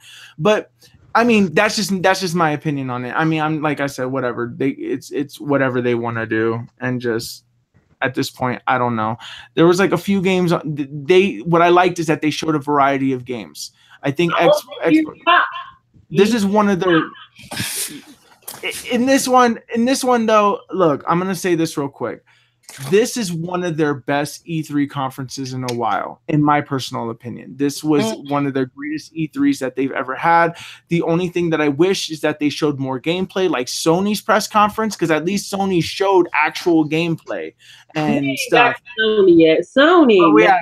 We'll get to them, but we'll get to them. Sony. Do you want to go to Bethesda, or do you still want to talk about Microsoft? I mean, like I said, when all you're showing is just games with no promise of when they're coming. I mean, what is there really to talk about? Damn, true. In this case, Battlefield 5 and Forza. I mean, I put it to you like this. Everybody was talking, last year that, Microsoft don't have any games, So I said, I'm just waiting on E3. I know they don't have anything right now, but I'm waiting on E3 to see what they show. They show games. So Microsoft got games coming. Some of them we don't know when. Some of them we don't know when, but they show games just coming. So you can't say Microsoft don't have any games. Still, though, look, I'm going to tell you this right now. Microsoft doesn't have games against the Microsoft. Look, I know I sound like I'm bashing them bad. They do have games, but it's the third parties that are guaranteed to come out on this. Their exclusives are not guaranteed because they didn't give a release date or even a release window. They didn't even show gameplay. So we don't even know how far in development these games actually are. Ori and the Will of the Wisps has been in development for a while. Crackdown 3 has been in development for a while. But like We Happy Few has been in development for a while. What else? Session, that was I was hoping that was Skate 4, but it's a skateboarding game, and that interests me a lot. But they didn't show any gameplay. Battletoads, Oh they my just only showed a title screen. Gary said Yeah. no Perfect Dark or Fable. Gary, I love Fable, and yeah, it would have been awesome if they brought back Fable. Yeah.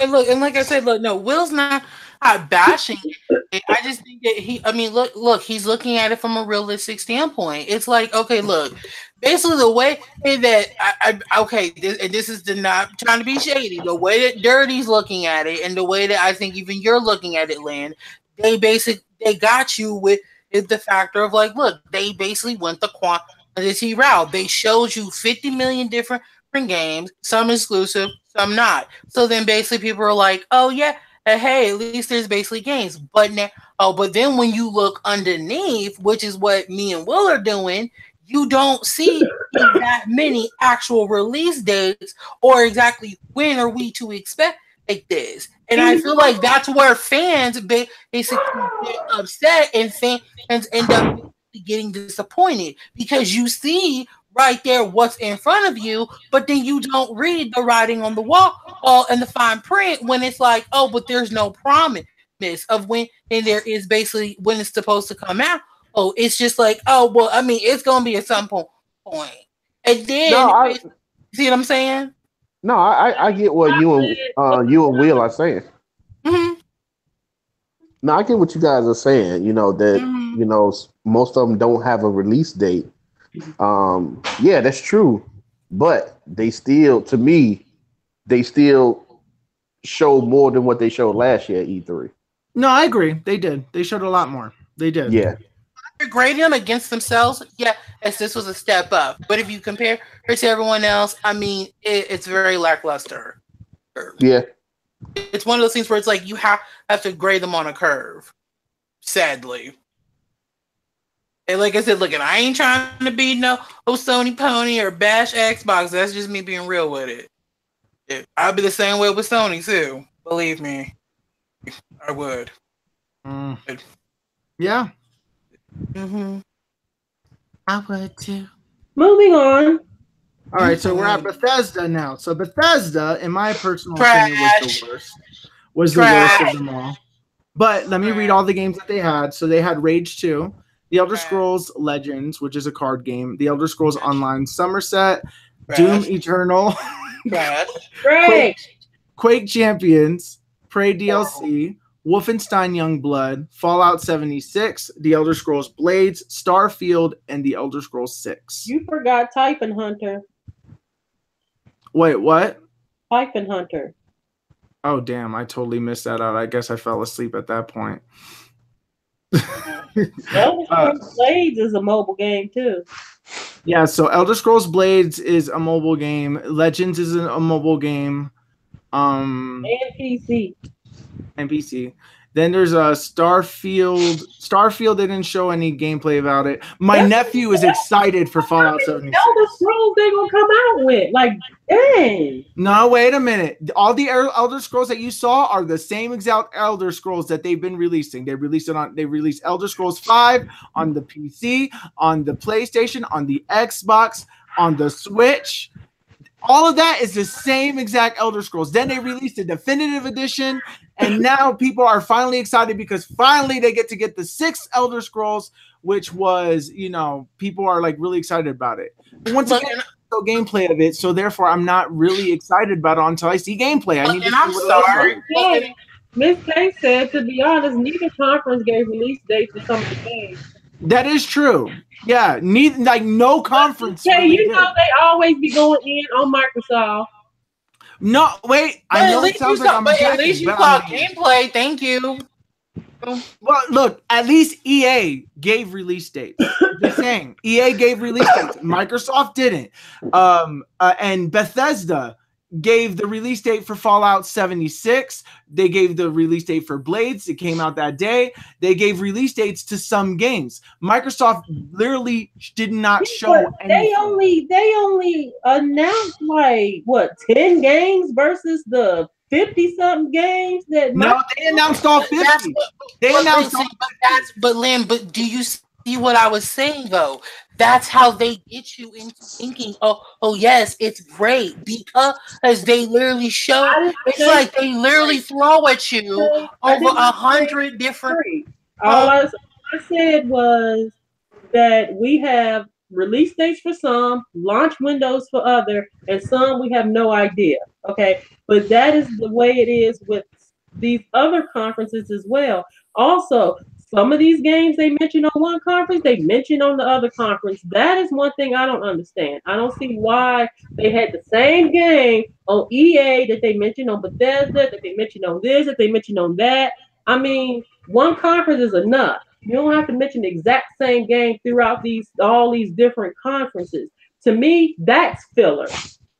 Mm-hmm. Yeah. That's just saying, oh well, we're gonna go ahead and say we get this, we doing that, we doing this. But at the same time, this same game was announced here. So why are y'all announcing it again? All you doing is throwing up an extra gameplay trailer or CGI, whatever the case may cutscenes or whatever the case may be. Like, that is what kind of frustrated me is the fact that they showed some of the same games across multiple conferences. Yeah. Fallout 76 was one of them. Child. Mm, So mm, that was my thing. mm-hmm. Mm. I don't know. I wasn't a fan of Bethesda because I'm not a Fallout fan. So I But mean, what? my nephew was obsessed with Fallout 76. It blew his mind. He loved the Bethesda. He said it was the best conference out of all of them, in his opinion, because he loves it. He said automatically. He said that game is going to be the game of the year in his personal opinion. Oh, It's Fallout 76. He was damn, bold to say that. Yeah. damn. Okay. Well, Yeah. all of our opinions on all of these conferences is merely that, just opinion. Whether Yeah, you they're just our opinions. one Yeah. outweighs the other, that's your opinion, or whatever. But again, Dre, along with what you said, I don't feel it's right for you to label a game trash that you ain't played. You need to experience that game before you call it trash. So just by some of these announcements that Will had said, you were yelling out trash. Mm-hmm. Trash. To me, that's like, I mean, to me, that's just like I said, I just feel you need to experience it before you call it trash. That's like some of the same things that we've been saying in previous podcasts of how people are bashing systems that they ain't never played nor owned. If you are Microsoft and you never owned a PlayStation, yet you hate PlayStation, how you going to say you hate PlayStation? You ain't never played a PlayStation. Same with You Sony just stuff. hate. Look, you If just you hate own it. the PlayStation, you ain't never played a Xbox. How the hell you gonna say you hate Xbox and you ain't never even played it? That is what it's like. That is kind of like a nerd to me. How people can label and say this, that, and other about different things, but they've not experienced it. Until you experience it, how you gonna say that this is bad, this is good, this is bad, this is bad? Because you haven't even tried it. So that's just me though. I mean, everyone has an opinion. Like opinions are like assholes. Everyone has one. Yeah, that's true too. And I mean, like I said, none of us has basically experienced it. We're just going off from what we're seeing, and from what I'm seeing, it's trash. It's, that's genuinely how I look at it. I mean, that's what if what you are presenting to me is trash, I'm gonna say yes, it's trash. I'm sorry. That's just genuinely how I look at it. I mean, don't get me wrong. I understand that. Yeah, it's fine. You have to like experience it, but at the same time, if what they're presenting to you who is not appealing to you, you should have the right to say yes. You do not like this. However aggressively it is. It's, Yeah. I know people. I mean, look what they say. Look, I know. I know. No, and like I said, with Bethesda, horrible. But that's just me. And then people gonna be like, Bethesda fans are just gonna be like, "Who the fuck is this asshole?" Basically, trashing my Bethesda.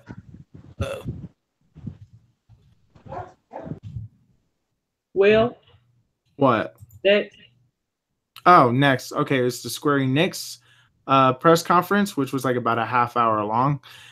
So they showed actual gameplay of Shadow of the Tomb Raider, Stormblood, Final Fantasy, Stormblood, which is a DLC for Final Fantasy 14, Under the Moonlight, which I guess is another DLC for Final Fantasy 14. Final Fantasy 14 is crossing over with Monster Hunter World, so they're adding like a boss from Monster Hunter to fight against. They showed Captain Spirit, which is going to be free on June 26th. They showed Dragon Quest 11, which was by far my favorite. I was excited for this. Then there was Babylon's Fall, which they didn't really show any gameplay on that. I don't remember. Then Nier Automata, they said is coming to Xbox again. Then Octopath Traveler, they mentioned that. And then they showed Just Cause 4. And then they showed a new game called The Quiet Man. And then they showed a Kingdom Hearts 3 trailer, which was pretty much Xbox's again trailer. And then so that was that. So then as far as I know, I liked like my favorite one out of the entirety of this was Dragon Quest 11. Dragon Quest 11 was the one I was most excited for in the entirety of this entire thing. Kingdom Hearts 3 I was excited for, but because Microsoft already showed the trailer for it, I was, this wasn't really that new. It just showed Ratatouille. That's all it did. So I'm just sitting here like, now come on now. This is your own game and y'all can't even basically give us another world announcement. Like, what the fuck? Shout out to Stormy Life TV. What's up, Storm? Oh, what up, Droplet? What up, Stormy? How you guys doing? So was it now?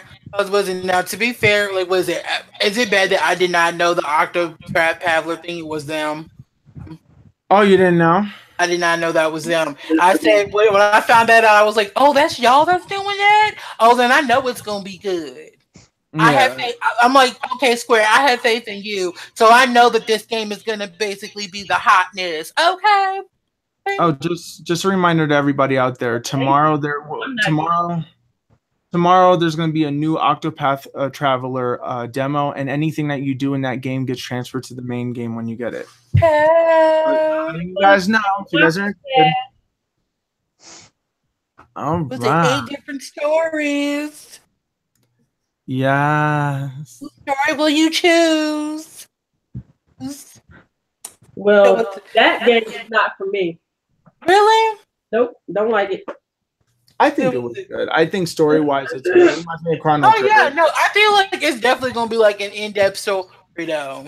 Oh, it's a very in-depth story. Because if you played the they have a demo for it right now that you can play, which is the older demo. So it's actually really interesting. It's a lot of dialogue, so it's not a lot of gameplay. So I understand why people don't like it, but yeah, but it's really good. I like it. It's basically, it reminds me of Final Fantasy 3 or Final Fantasy 6 in this case, and it reminds me of Chrono Trigger.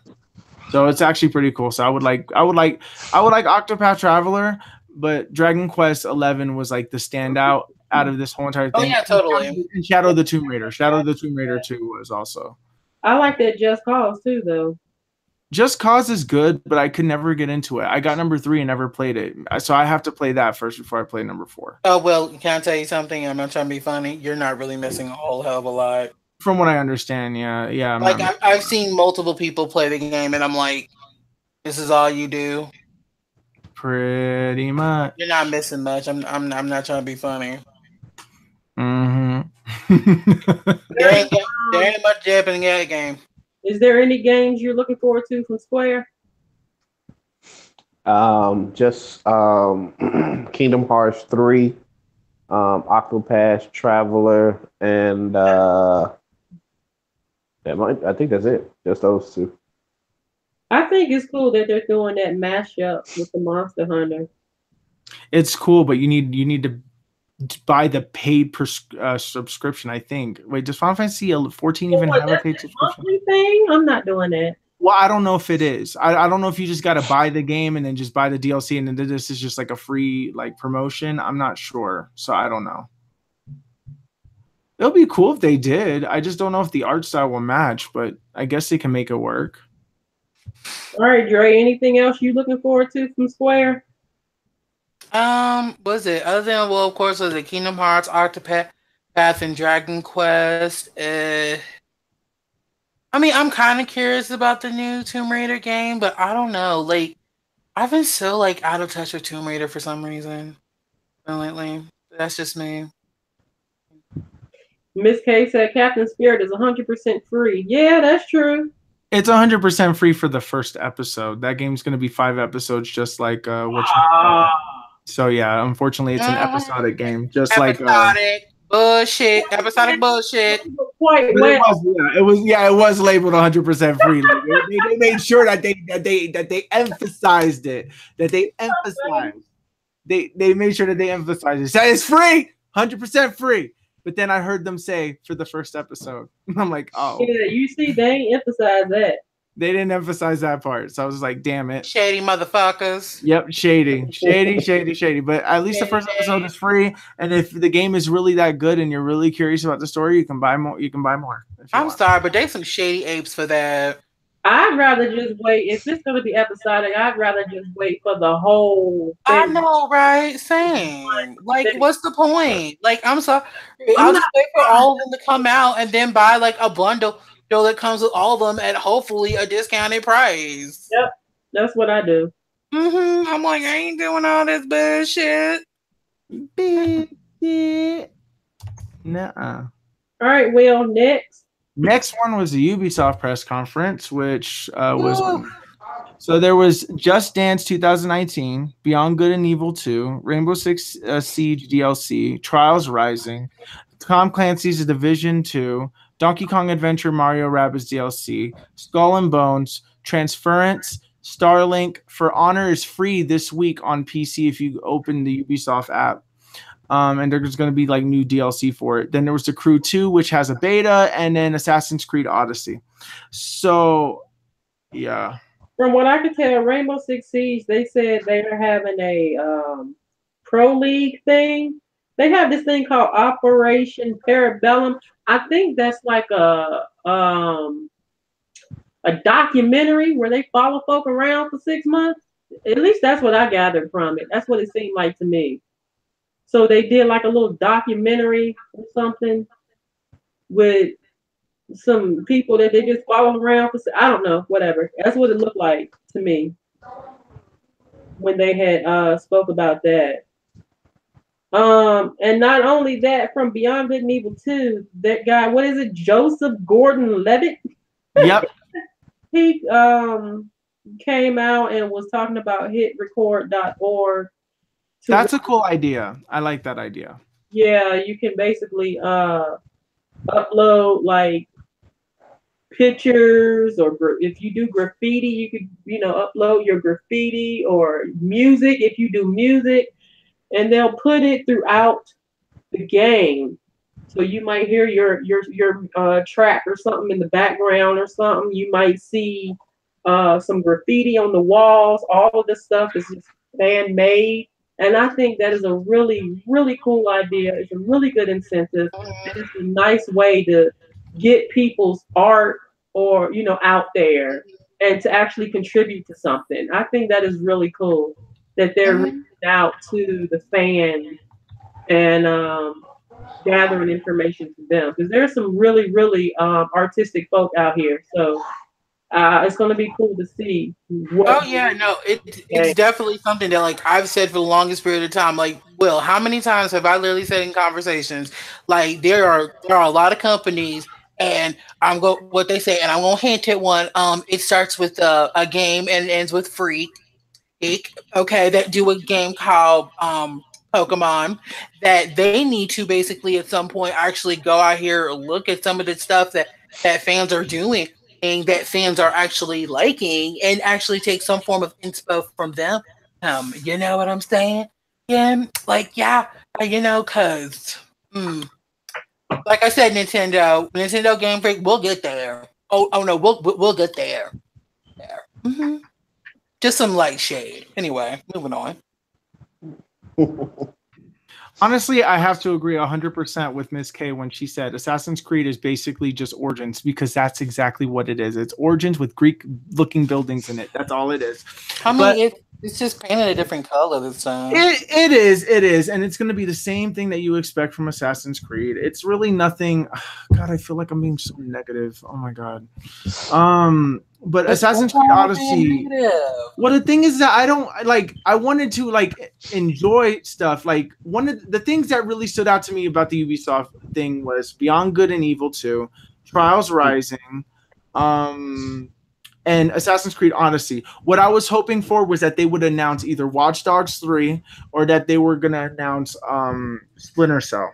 I was hoping for Splinter Cell because that was leaked according to the Walmart thing, and I was hoping that Splinter Cell would have been announced, and that's what I was like dying for. And I felt like Xbox would have revealed it if it was there, but I'm like thinking maybe it's I don't know, but it's not. So yeah, it's just anybody interested, you can download Call of Duty Black Ops 3 for free on the PlayStation. Yeah, for PlayStation Plus. July 11th. And XCOM 2, you can download that. And Trials Fusion, you can download that. All right. So anybody, what are y'all looking forward to from this developer? Wait, I'm sorry, what? Ubisoft, what are y'all looking forward to? I'm looking for Beyond Good and Evil. Same. Yeah, somewhat Assassin's Creed. I mean, it won't be day one, but I will get it eventually down the line. I think it was something else Ubisoft had. I want to see some more of that game that look like Star Fox, where they use the Star Fox. The Starlink, that costs a lot. That costs a lot of money. That's like buying Skylanders or something like that. Yeah, I want to see I want to see some more of the game. And stuff. I was like, okay. Well.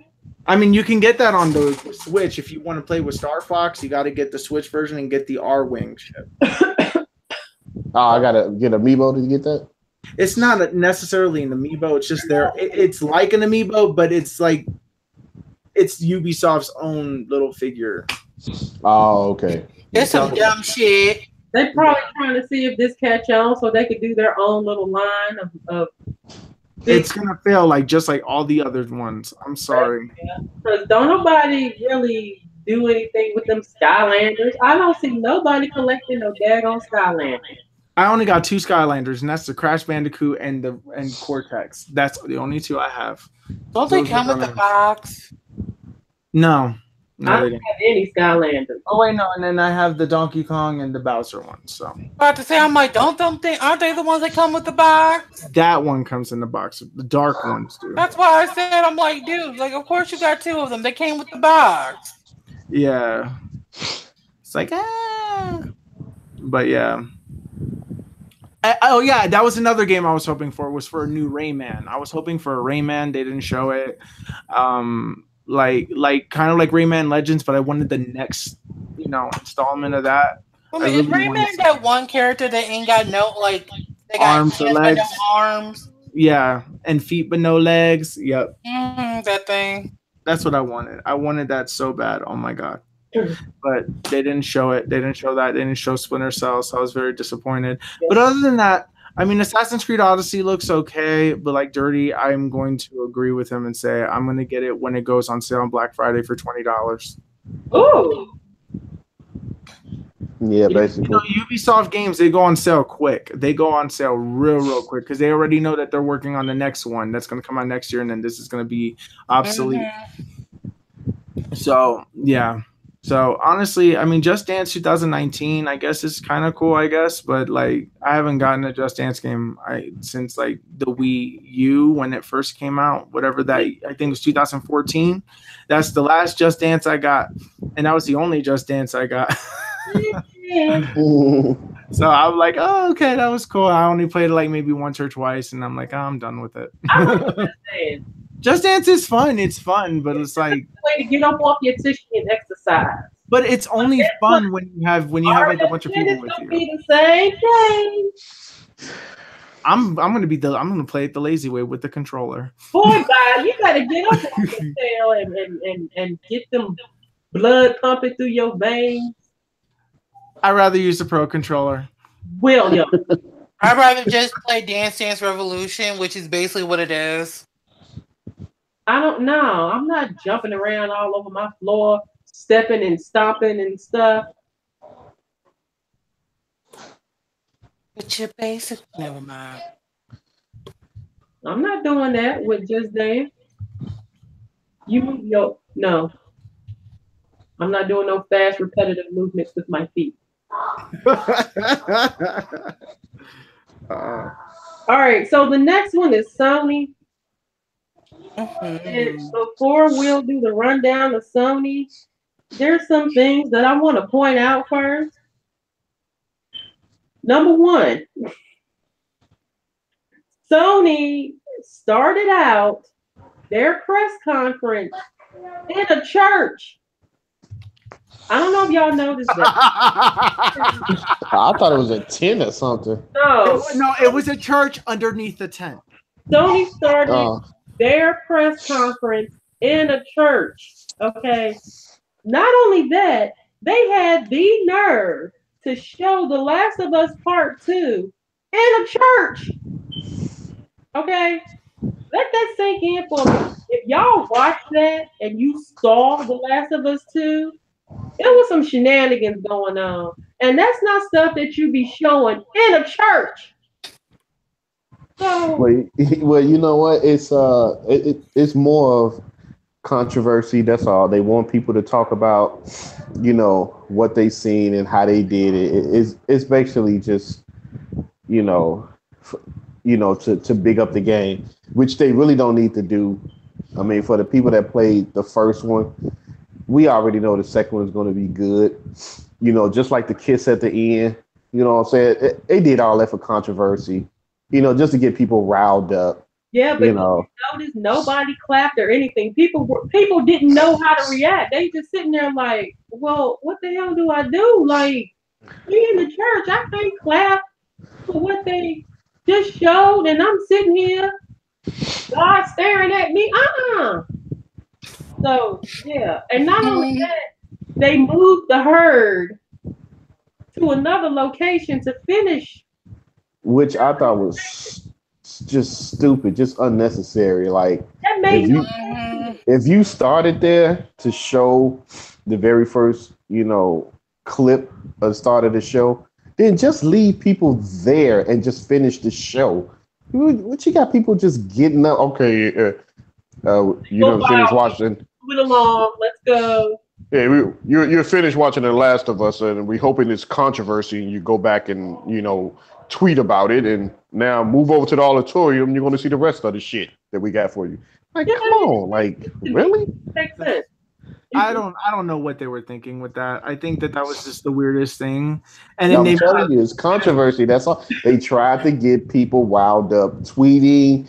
They trying to get people to go against one another, to have an argument. That's all it was. I didn't even get anything out of it. I just thought it was weird. I just didn't think. Honestly, I didn't even connect the two together. That it was in a church and that they were showing like Ellie, since she's a lesbian, kissing a woman in a church, and then they show like girl killing people and slitting throats and things like that in a church.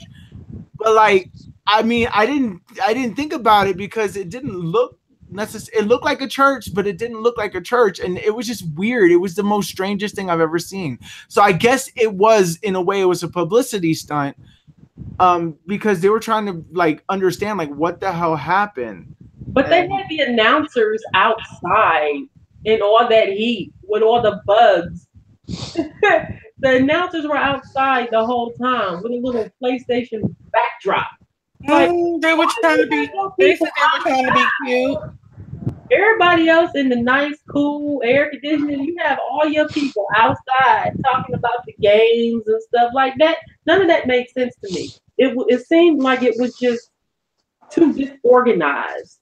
You have people sitting here and you move them somewhere else. Your announcers is in a different area. I mean, it was just odd. But okay, Will, go ahead and do the rundown of Sony. I just wanted to point that out before you did the thing because that was just odd to me.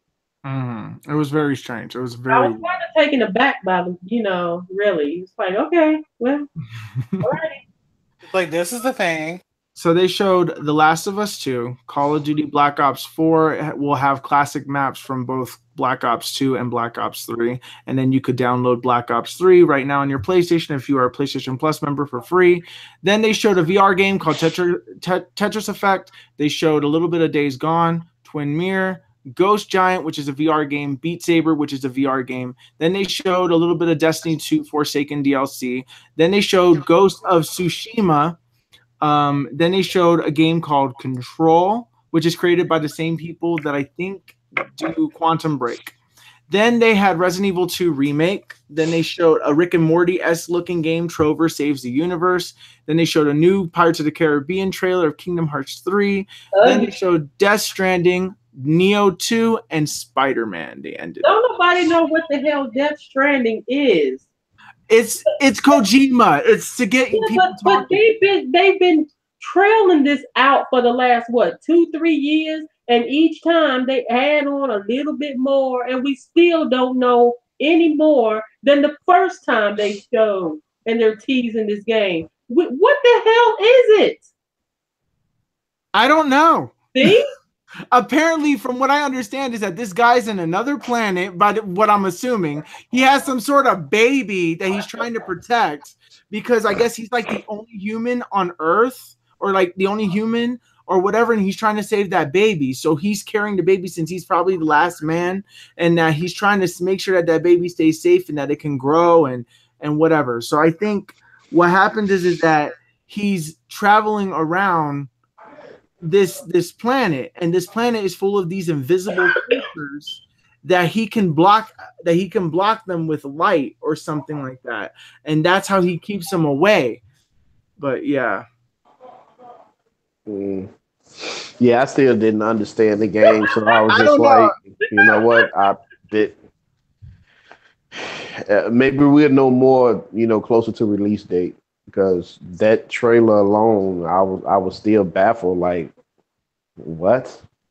Like, what is you carrying up? A matter of fact, what pissed me off about that game is because each character was climbing up a mountain, but in Metal Gear 5, Snake could not climb the mountain. That's what I did not get. I'm like, wait a minute. This is Snake. This man can do everything. This man in part 3 was camouflage, against a wall in the ground. He can't climb this cliff, but Link can. And then this new game, dude look like he got a body on his back and he's climbing a mountain. I'm like, really? And I couldn't get Snake to do it in 5? Really? Gary said it's a walking UPS simulator. Yep. Actually, yep. That's exactly what it is. I heard people say. Oh my God! What Brown can do for me? Oh my God! It was the weirdest thing. Yeah. So yeah, Kojima definitely was high on weed. Because I don't know what that man smokes. Whatever it is, I have no idea because he be coming up with the weirdest. I don't want it. I don't want it because it's going to make me hallucinate and see like invisible people in the sky and shit. I can't do it. But, he on that green light. Yes. Okay. With the PlayStation press conference, obviously Last of Us 2 won it.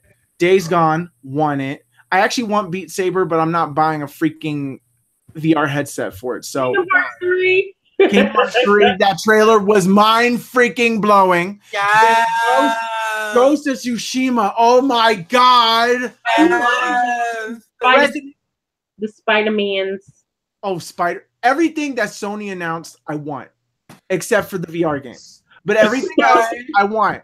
They even announced Neo 2. I'm like, yes. I wasn't even checking for that. I was not even expecting Neo 2. I'm like, really? Neo Me 2? neither. I Yes, was like, what? my body is ready. My body is Reggie. Yes, queen. Yes, slay. Oh my god, sir. But okay, Spider-Man is literally when That I saw game that.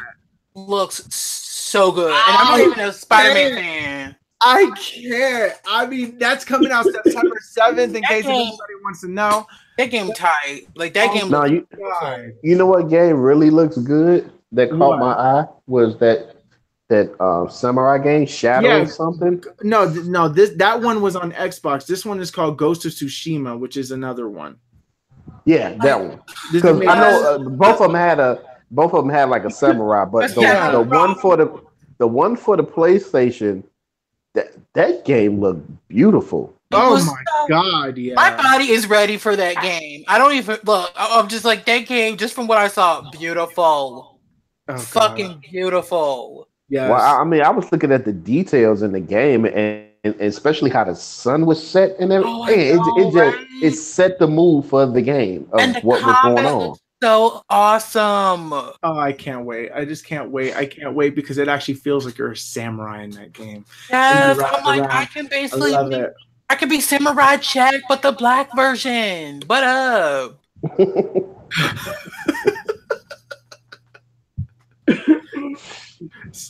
Oh my god. No, the thing is that I don't think that that's going to be what the actual game looks like in the final thing, because God of War looked amazing when they first revealed it, and though God of War still looks amazing, still looks fantastic, it wasn't exactly what they showed us when they Is it by first the same showed us the people? I game. mean, is it by the same people who did God of No, War? You no, know what, Will? no. I can agree with you, but I'm thinking, and because I can't say it because I don't have a PlayStation Pro. Yes, Uh, God of War looked good on the vanilla PlayStation 4, but I'm thinking if I had a Pro playing it in 4K on a 4K TV, I think that the God of War would have looked you know, just like what we see. And I believe this game would do the same. That game is taking advantage of 4K and HDR. Just by Mm-hmm. looking at that game, I'm like, it's full of HDR because everything on the screen was popping, like it was just perfect. Popping like And I'm popcorn. like, that game was made from the PlayStation Pro. I feel like a lot of the games we saw was made for the PlayStation Pro. Hell, even freaking Kingdom Hearts, man. Like, okay, if y'all people are not Kingdom Hearts fans, I'm so sorry. Fuck you. But no, but when you saw fucking Pirates of the Caribbean, if anybody remembers playing 2 and how shitty that level looked, and Will, you remember how shitty it looked? It was bad. When I say it was tragic, I'm talking about it was ran over by at least 3 buses and kicked in the face at least 5 times. It was trash. Okay, it was bad. But when you see that, it's that new part. What? Like what?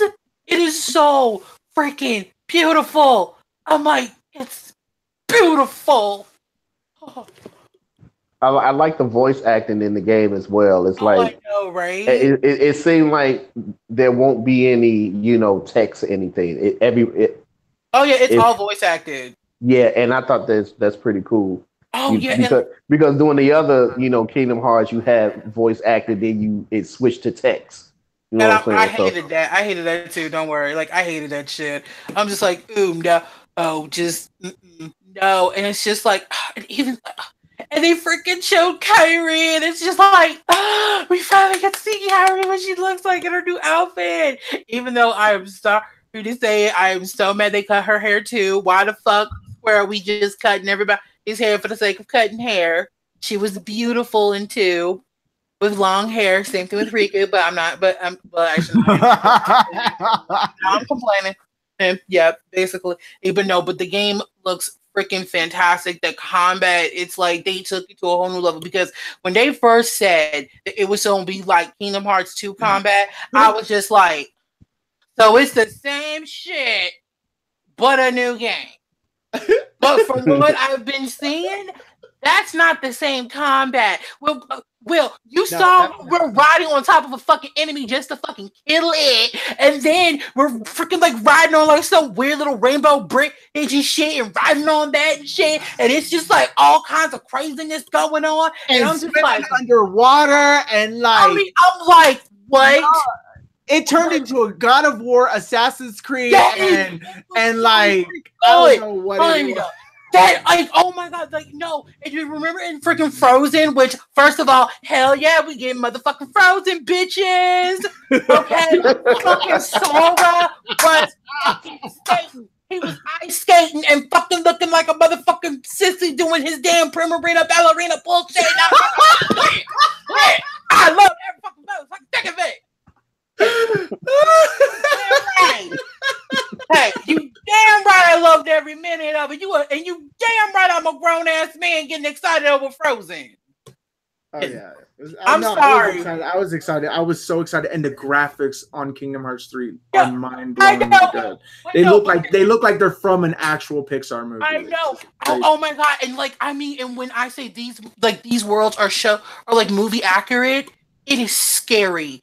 Toy Story, you look like you are in the world of Toy Story. Frozen, you look like you're in Frozen. Now, Pirates of the Caribbean, to be fair, of course, they can only be so accurate. But hey, no one's criticizing with that. Freaking Hercules, you look like it looks like you're in that movie. It doesn't look like something separate. It looks like you're in that freaking universe. And I'm just like, oh my god. Y'all have freaking took it and amped it up to the next motherfucking level, because I had heard that they had actually gotten some of the people from Pixar to help them with like building the worlds and all that kind of stuff, so they can help with the immersion. And oh my god, beautiful fucking job. Beautiful. So I'm glad it was delayed. Oh yeah, no, well, I'm not. But let me explain that one though. Let me explain that for anyone out there that doesn't know. Okay, so last month, was it Tetsuya Nomura and some people from Square had held a private event, and they had basically asked, like, basically different content creators from YouTube and Twitch who do stuff based around Kingdom Hearts, and they had them play a test demo and basically give their feedback.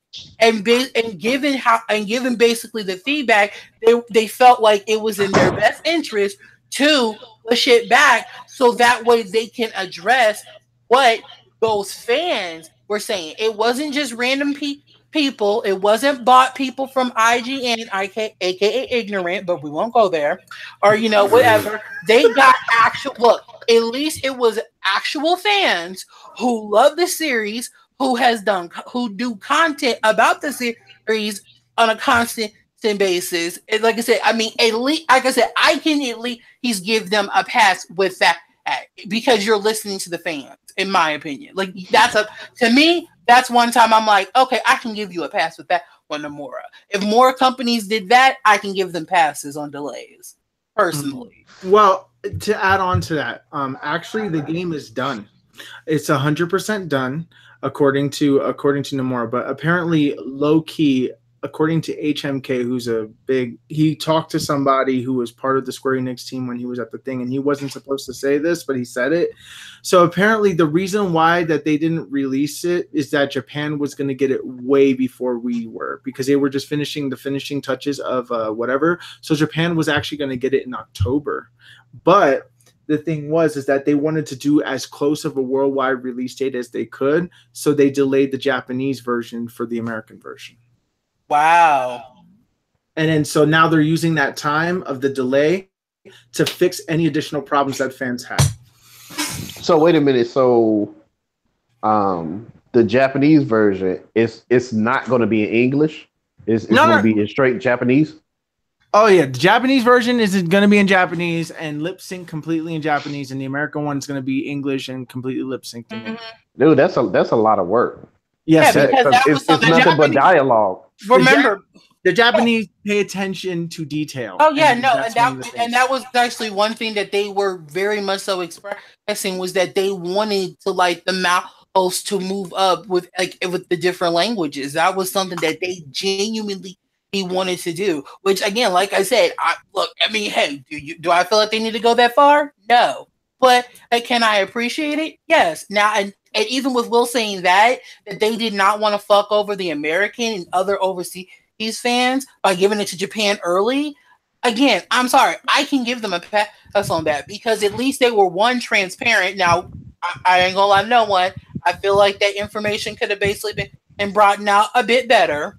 Okay. It could have been said by Nomura himself. I feel like they should have just waited until the Square Enix press conference and they should have just sat there and been fully 100% transparent, Nomura. But still, like I said, but even knowing that, I'm like, okay, I can't be mad at because you're listening to us. Like, I can't be mad at that. And it's not like the people that they had there were just like little small time people. Like they had HMK. They had freaking Cynical. Like, now, not HMK, but Cynical. This is the person who basically bases his entire channel around on Kingdom Hearts, who almost on a constant, who literally his face is Kingdom Hearts. Someone that is a very highly respected in the community. And it's like, okay, and I'm like, if you're getting him, someone who is literally giving you so much love and attention, I can't be mad at that. Like, me personally, I can't. You see what I'm saying? Mm-hmm. Like, I mean, that's someone who's actually respected, and people do who respect him. Exactly. Especially how many times he's fucking played those games. And bought them. No more basic reading comprehension required. Amen. Amen to that. Yeah, but no more. Well, actually, no. I think there's probably still a little bit of reading that you need to do in Kingdom Hearts, but I'm not entirely sure because we haven't really seen like Sora talking to an NPC, so I don't know how much in detail they went. But yeah, I just want them to show that. I just want them to show him talking to an NPC and see if it's dialogue or see if he's actually talking to them. That's what I want to know. But we need to move on now. All right, here we go. We're in the last one. All right, so we're at Nintendo, which is the one that everybody was anticipating. So there's the first game that they mentioned was Damon X Machina, then Xenoblade Chronicles 2 DLC, The Golden Country, Super Mario Party, Fire Emblem 3 Houses, Fortnite came out for free, Overcooked 2, Killer Queen Black, Hollow Knight was released that day, Dragon Ball Fighter Z, Octopath Traveler, The World Ends With You, and then Super Smash Bros. Ultimate. So, Fire Emblem. Let's start with Damon X Machina. That was that first game that kind of looked like Gundam, but at the same time, it looked more like it was a Armored Core game. It looked like Gundam to me. The machines look like Armored Core to me. Yeah. I don't know. Maybe it's just me, but I was never able to get into that franchise. It kind of reminded me of Zone Ender at first. That's what I thought it was. I'm like, well, no, because the Zone Enders, the machines look more like Gundam. Miss K says Super Mario Party looked lit. Storm. If it's online, I swear. Hold up, they got another Mario Party game that's not online. Well, we don't know yet. They haven't specified. We just assume that it isn't. They said that they have more modes that are going to make us excited. That's what they said. What they said at the Treehouse is that they said that they have more modes that they would like to show us, but that they're holding for a later time because it's going to excite us. Well, so if that's online, because it doesn't make sense to have a party game that you can't play online with your friends. Not everybody have a ton of people they can invite over their house to play couch co-op. They need to get over this couch co-op madness. All my friends are online. What the hell am I gonna do? I mean, this is why Mario Party doesn't sell as much as it should, because if it had online multiplayer. What I'm glad is that they finally went back to the board game style, which I'm very happy about, and I want it. I need it. But the thing is that it comes out October 5th, in case if nobody knows that, but October 5th of this year. And that multi-switch things, that's a Toad exclusive mode. So that's like its own separate thing. So it's not like, oh, you need 2 switches to play multiplayer or whatnot. So you can play multiplayer with your friends and whatnot, like you always could in the old Mario Party. So I'm just letting you guys know that's a thing. As far as I know, from what I heard about the game, is that there's 80 mini games in it. And they can all be free played, so you can play them however you want, and that there's some mini games that are unlocked that you have to unlock by just playing it. Hopefully the roulette picks the game that picks the secret game. And then that's how you do it. So they have a bunch of 1-on-3 games. So they showed a few of those, which some look fun. And I'm really excited for. So they have the star system back. So you don't need the stupid cart is gone. The stupid cart is gone. And I hope that the boards are not trash. The board that they showed us looked like it was really tiny. Like it was a really small board. So I that kind of makes me scared. But I don't know. It looks like it's going back to its roots, and I'm very excited about that. So, yeah, I'm excited. One thing I need to say about Fortnite that's currently out now, guess what? You're going to be able to talk to your friends tomorrow. Wait, what? Yeah. They're pushing a patch. All you gotta do is plug in your headphones, and you can talk to your party. Wait a minute. Wait, you don't need to play it through the app? Nope. Oh, so they can. Oh, so now we know they can patch voice chat in. Yep. Oh, okay. Okay, so basically, I think Nintendo is doing exactly like they did with the Wii U. Yep. They actually put it there. It's there, but it's not there. So basically, what Nintendo want people to third party to do is, if you want your online game for people to chat, you have to implement it yourself. You have to build it yourself. I'm glad they did. But it takes away, you know what I'm saying? Because, sometimes you have lazy developers and they be like, Nintendo got... Storm, yeah, you should create an Epic account. What it does is, I think it ports your friends over to that. And you can invite friends from your Epic account to your game. Because I have people that are friends on my system that was playing Fortnite like today, but I could not add her to my game because she's not on my Epic account. For some reason, it didn't port her over. So I think it automatically links up to your Switch and pulls in your Switch friends. So, like I saw Miss K and Nia playing last night. I saw Chariot Man got on. But they were already playing, so I couldn't join up with them or whatnot. So yeah, you need a Epic account. Yeah, you definitely need an Epic account. And warning to all PS4 users: if you guys have played Fortnite and signed your Epic account into your PS4 account, you will not be able to play on your PS4. I mean, on your Switch, it will literally basically blocks your account to only the PS4 version, and that sucks because of how PlayStation is with their freaking cross-platform. They don't want to cross-platform with anybody, so they literally block your Epic account once it's signed in, just so that way that you make sure that you can't play with other consoles. But with the Switch, you can play with PC and Microsoft people. Sony is stupid. They need to get it together. I don't know what their problem is. Realize that this is part of the future. You're gonna have to have cross-platform play, or people are just not gonna play on your system. This is one way that Xbox could literally surpass them if they continue to, because Xbox has a better online, and then on top of that, if Xbox could just get some exclusives that a majority of gamers want, then I bet you that Xbox will take over next generation. They will beat Sony with Xbox players. Yeah, you can. So if you have a Nintendo Switch, you're more probably playing with some other Switch players or some Xbox players. I don't know if they linked it up with PC or not. Yeah, no, they do. They do link it up to PC, but it's kind of unfair because they could use mouse keyboard while you're stuck with this. I mean, well, you could use a mouse and keyboard on the Switch though as well. Everybody nice except for Sony. Yeah. So. Yeah, so whatchamacallit? Fire Emblem Three Houses. Nintendo's perfect streak of releasing games on time has been officially ruined by this game. Fire Emblem was announced in 2017 saying it was going to be coming out in spring of 2018, and then it said just 2018. Well, Fire Emblem Three Houses is going to be released in 2019, and unfortunately, the game does not look that great to me. I still want to get it, but it's not looking that good to me. Like it looks like it just looks a little rough. So I'm assuming that they're going to polish it up a little bit, and it's going to look a little better as it gets closer to the release date. But it's called The Three Houses. They showed a little trailer. It was cute, but not enough to like be like, oh, my hair, I'm ripping my hair out because of how good it is.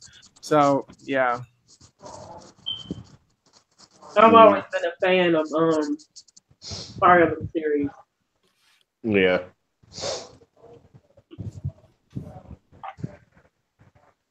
So, y'all thoughts on? I mean, is anything y'all looking forward to as far as Nintendo sponsors? I want that Mario Party. Oh yeah, I want Mario Party definitely, and then I also want Killer Queen Black. Apparently, I'm hearing a lot of people talking about that, and Overcooked 2 looks. So Overcooked 2s look so adorable. Are they going to allow for online play for that one? They're going to do that, right? They didn't say yet. So that's the thing that confuses me, because if it's one where I need actual friends to be there, then this is unfortunately I can't buy it. That's why I don't really play Overcooked. I mean, Overcooked, you actually have, a single player option. I'm sure they'll have that in the second one too, probably. But I still want to be able to play with my friends online, because that game is fun playing with friends. It's so fun. Oh, definitely. It looks so cute. Storm says she wants Paladins. You know what, Storm? I haven't played Paladins yet. Oh, and you have it. You bought it, and you haven't played it. No, because when I tried to get in, it was saying that there was maintenance or something. It wouldn't let me in. So that's when I probably have to. Fortnite. Speaking of Fortnite, I placed third today. Woo! Woo! Oh, cool. I'm sorry for a minute. Is it bad that was it from the only I've ever heard about Paladins is that it's just a rip off Overwatch? It's not. It's its own game.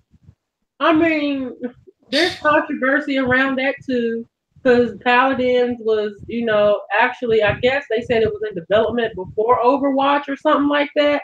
Anyway, I don't know. So, Paladins and Overwatch have similarities, but they are their own entities. They are two different, distinct games.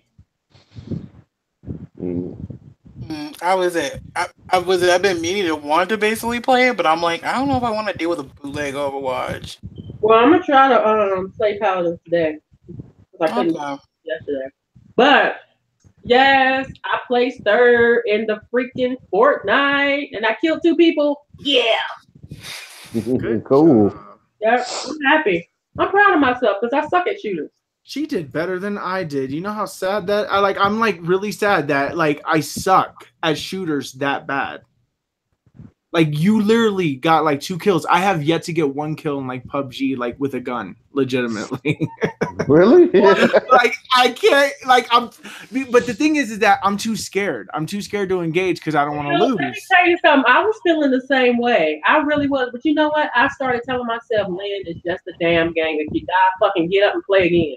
You know what I'm saying? And I got to keep telling myself that, because the first 2 matches, the very first one, I died instantly. I'm like, whatever. So then I just got in and started playing again.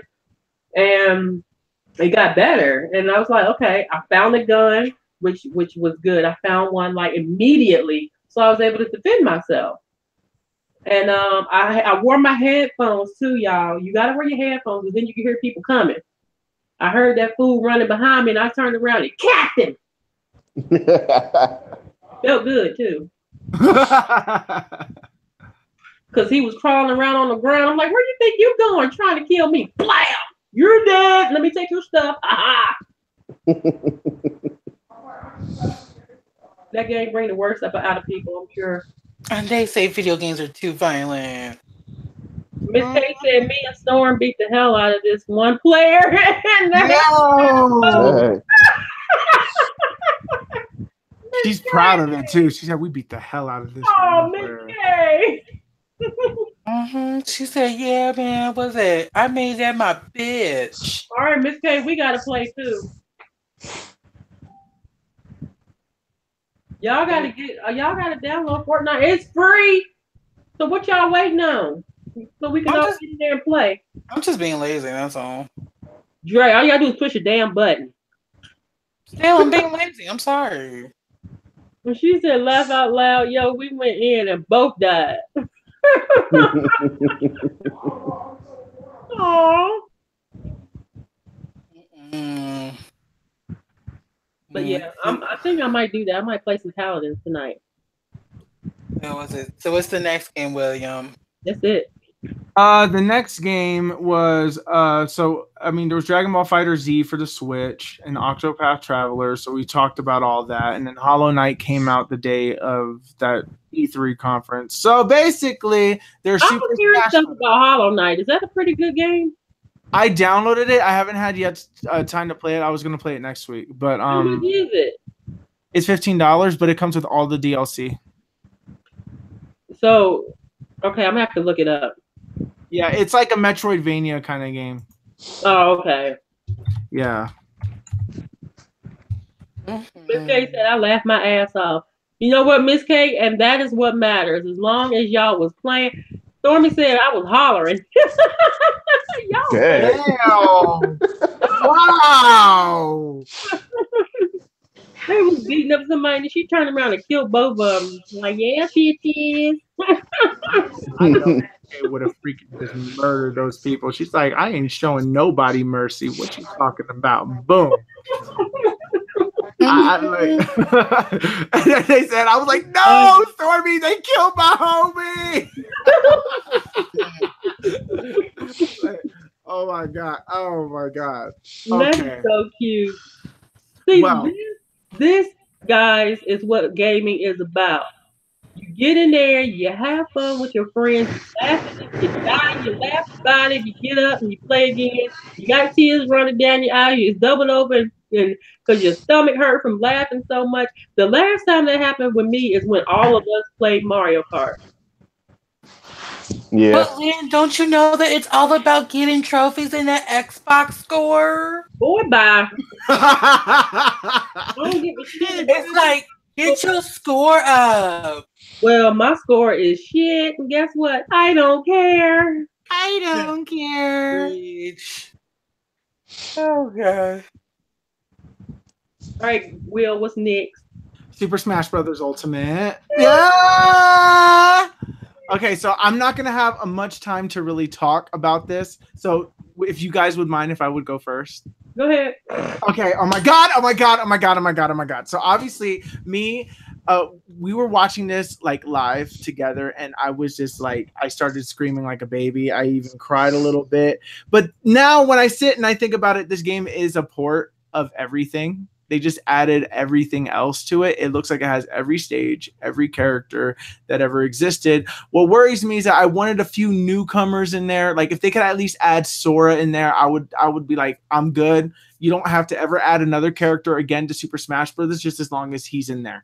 But other than that, I mean, I wanted like at least like another like your mystery characters. Well, there is another mystery character apparently. So there's one more mystery character that we don't know about because apparently there's 66 characters. 66 characters. This man literally went through the lengths of fixing all 66 characters. And the Splatoon character, the Inkling, has 8 costumes, and then each of those costumes has 8 costumes assigned to that one color. I was what?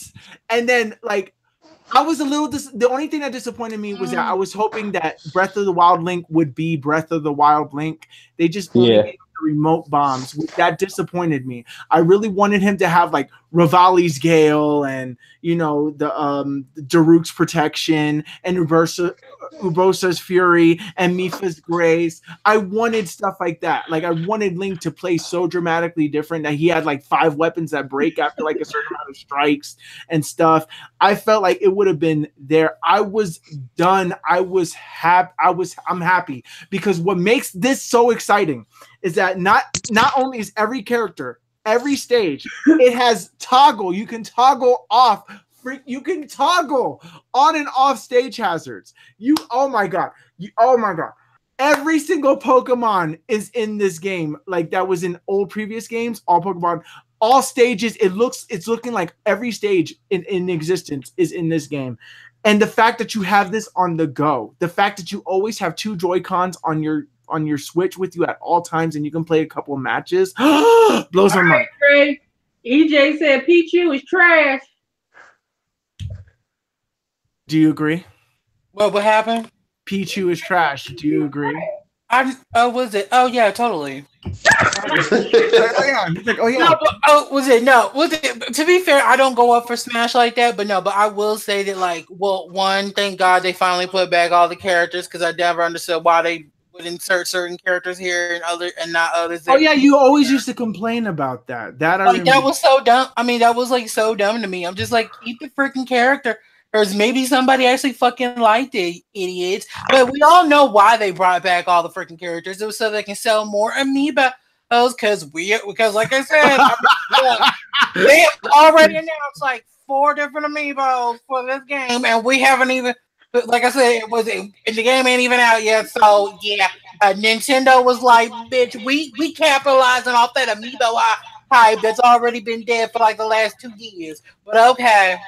Okay, so was it choices?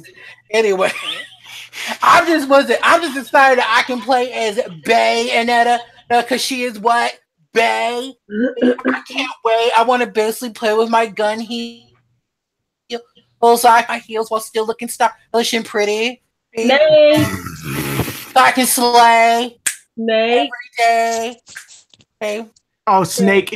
No, I'm telling you this. I have bad luck when it comes to Smash because all my mains always get cut. Always. Like my first main in Super Smash Brothers 64 was Captain Falcon.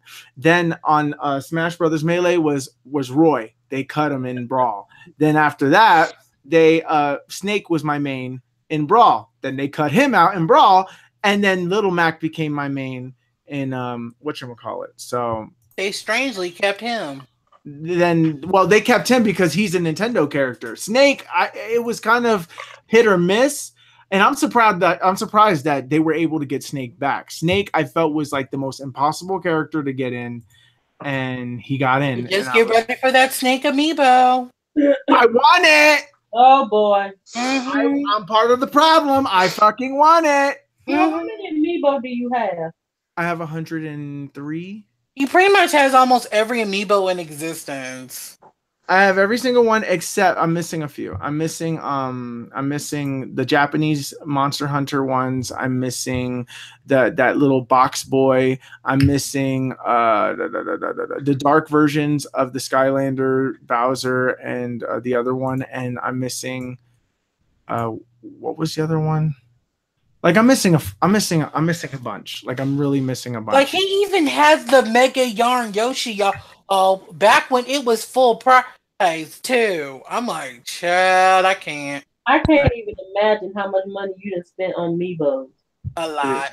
It was a lot, yeah. Was it? No, he has was it the entire Smash collection, and now he's gonna have, and he gonna get all these too. I mean, I don't even care about any other amiibo at this point because amiibos are like starting to die. So but you're gonna get the Smash. The Smash ones, I need to finish the Smash collection.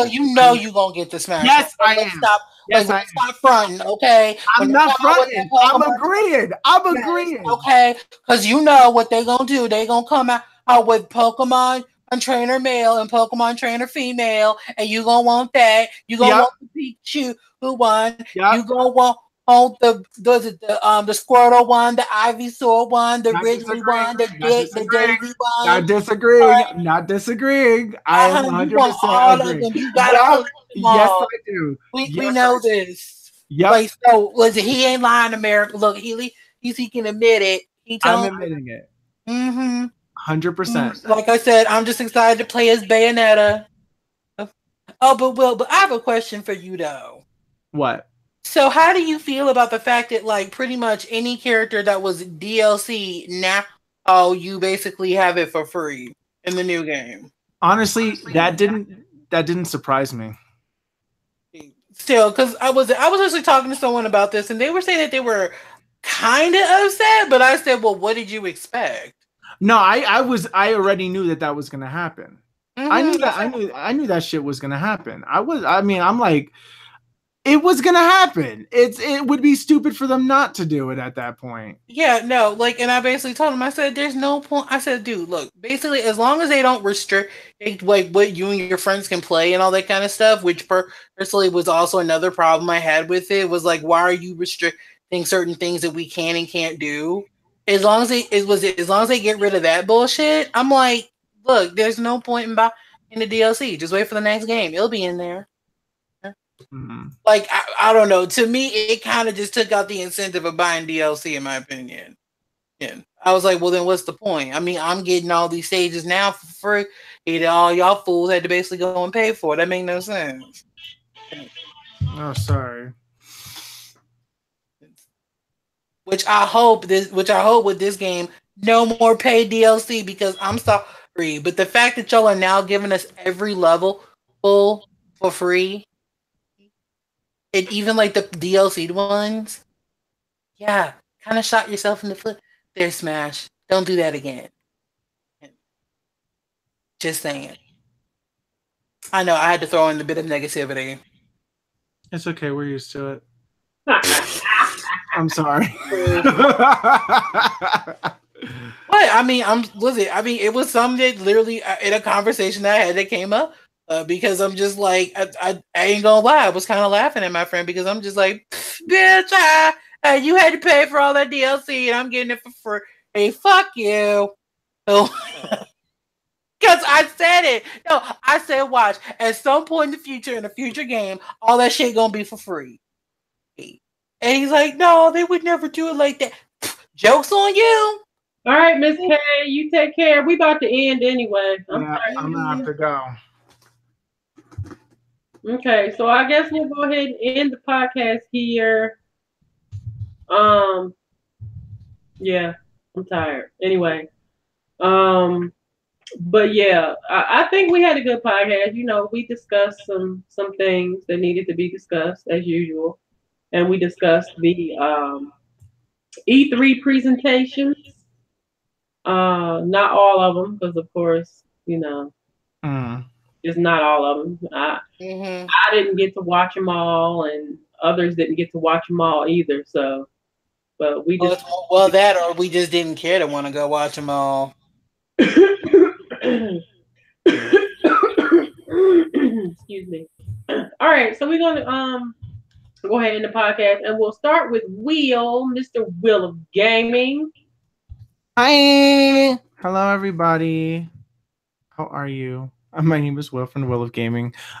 Starting next week on Wednesday, I should be starting to go back on a regular schedule on Twitch. So if you guys are interested in checking out my live streams and stuff, you can follow me at twitch.tv/The Will of Gaming if you guys are interested in checking that out. So thank you. And next we have Dirty 33. Yo, what's up, people? What's up, YouTube? It's your boy Dirty. We had a great discussion about this year's E3. Some good, some bad, but you know how I go. And last but not least, we have Mr. UHC 91, Dre. Hey. Yeah, it was this E3. I will say overall, even though I was very negative, it was actually a really good E3. It was very solid. I feel like there was something there for everyone, and it wasn't just like one game. There was some. I feel like there was some, like, you could walk away being like, okay, I may not want this, but I can play this, and that. Yeah, so I feel like, you know what, it was a solid E3. And hey, look, and if you support Pikachu, let's go Eevee and Pikachu, yeah, you trash. Sorry. I will leave links to everyone's channel in the description. Be sure to check them out and subscribe if you like that content. While you're here, if you're not currently subscribed, be sure to hit that subscribe button for more videos coming here in the near future. Thank you for watching. This is Lynn, aka iPod One Reviewer. So next time, guys, take care, be safe, love one another. We'll see you all later. Peace.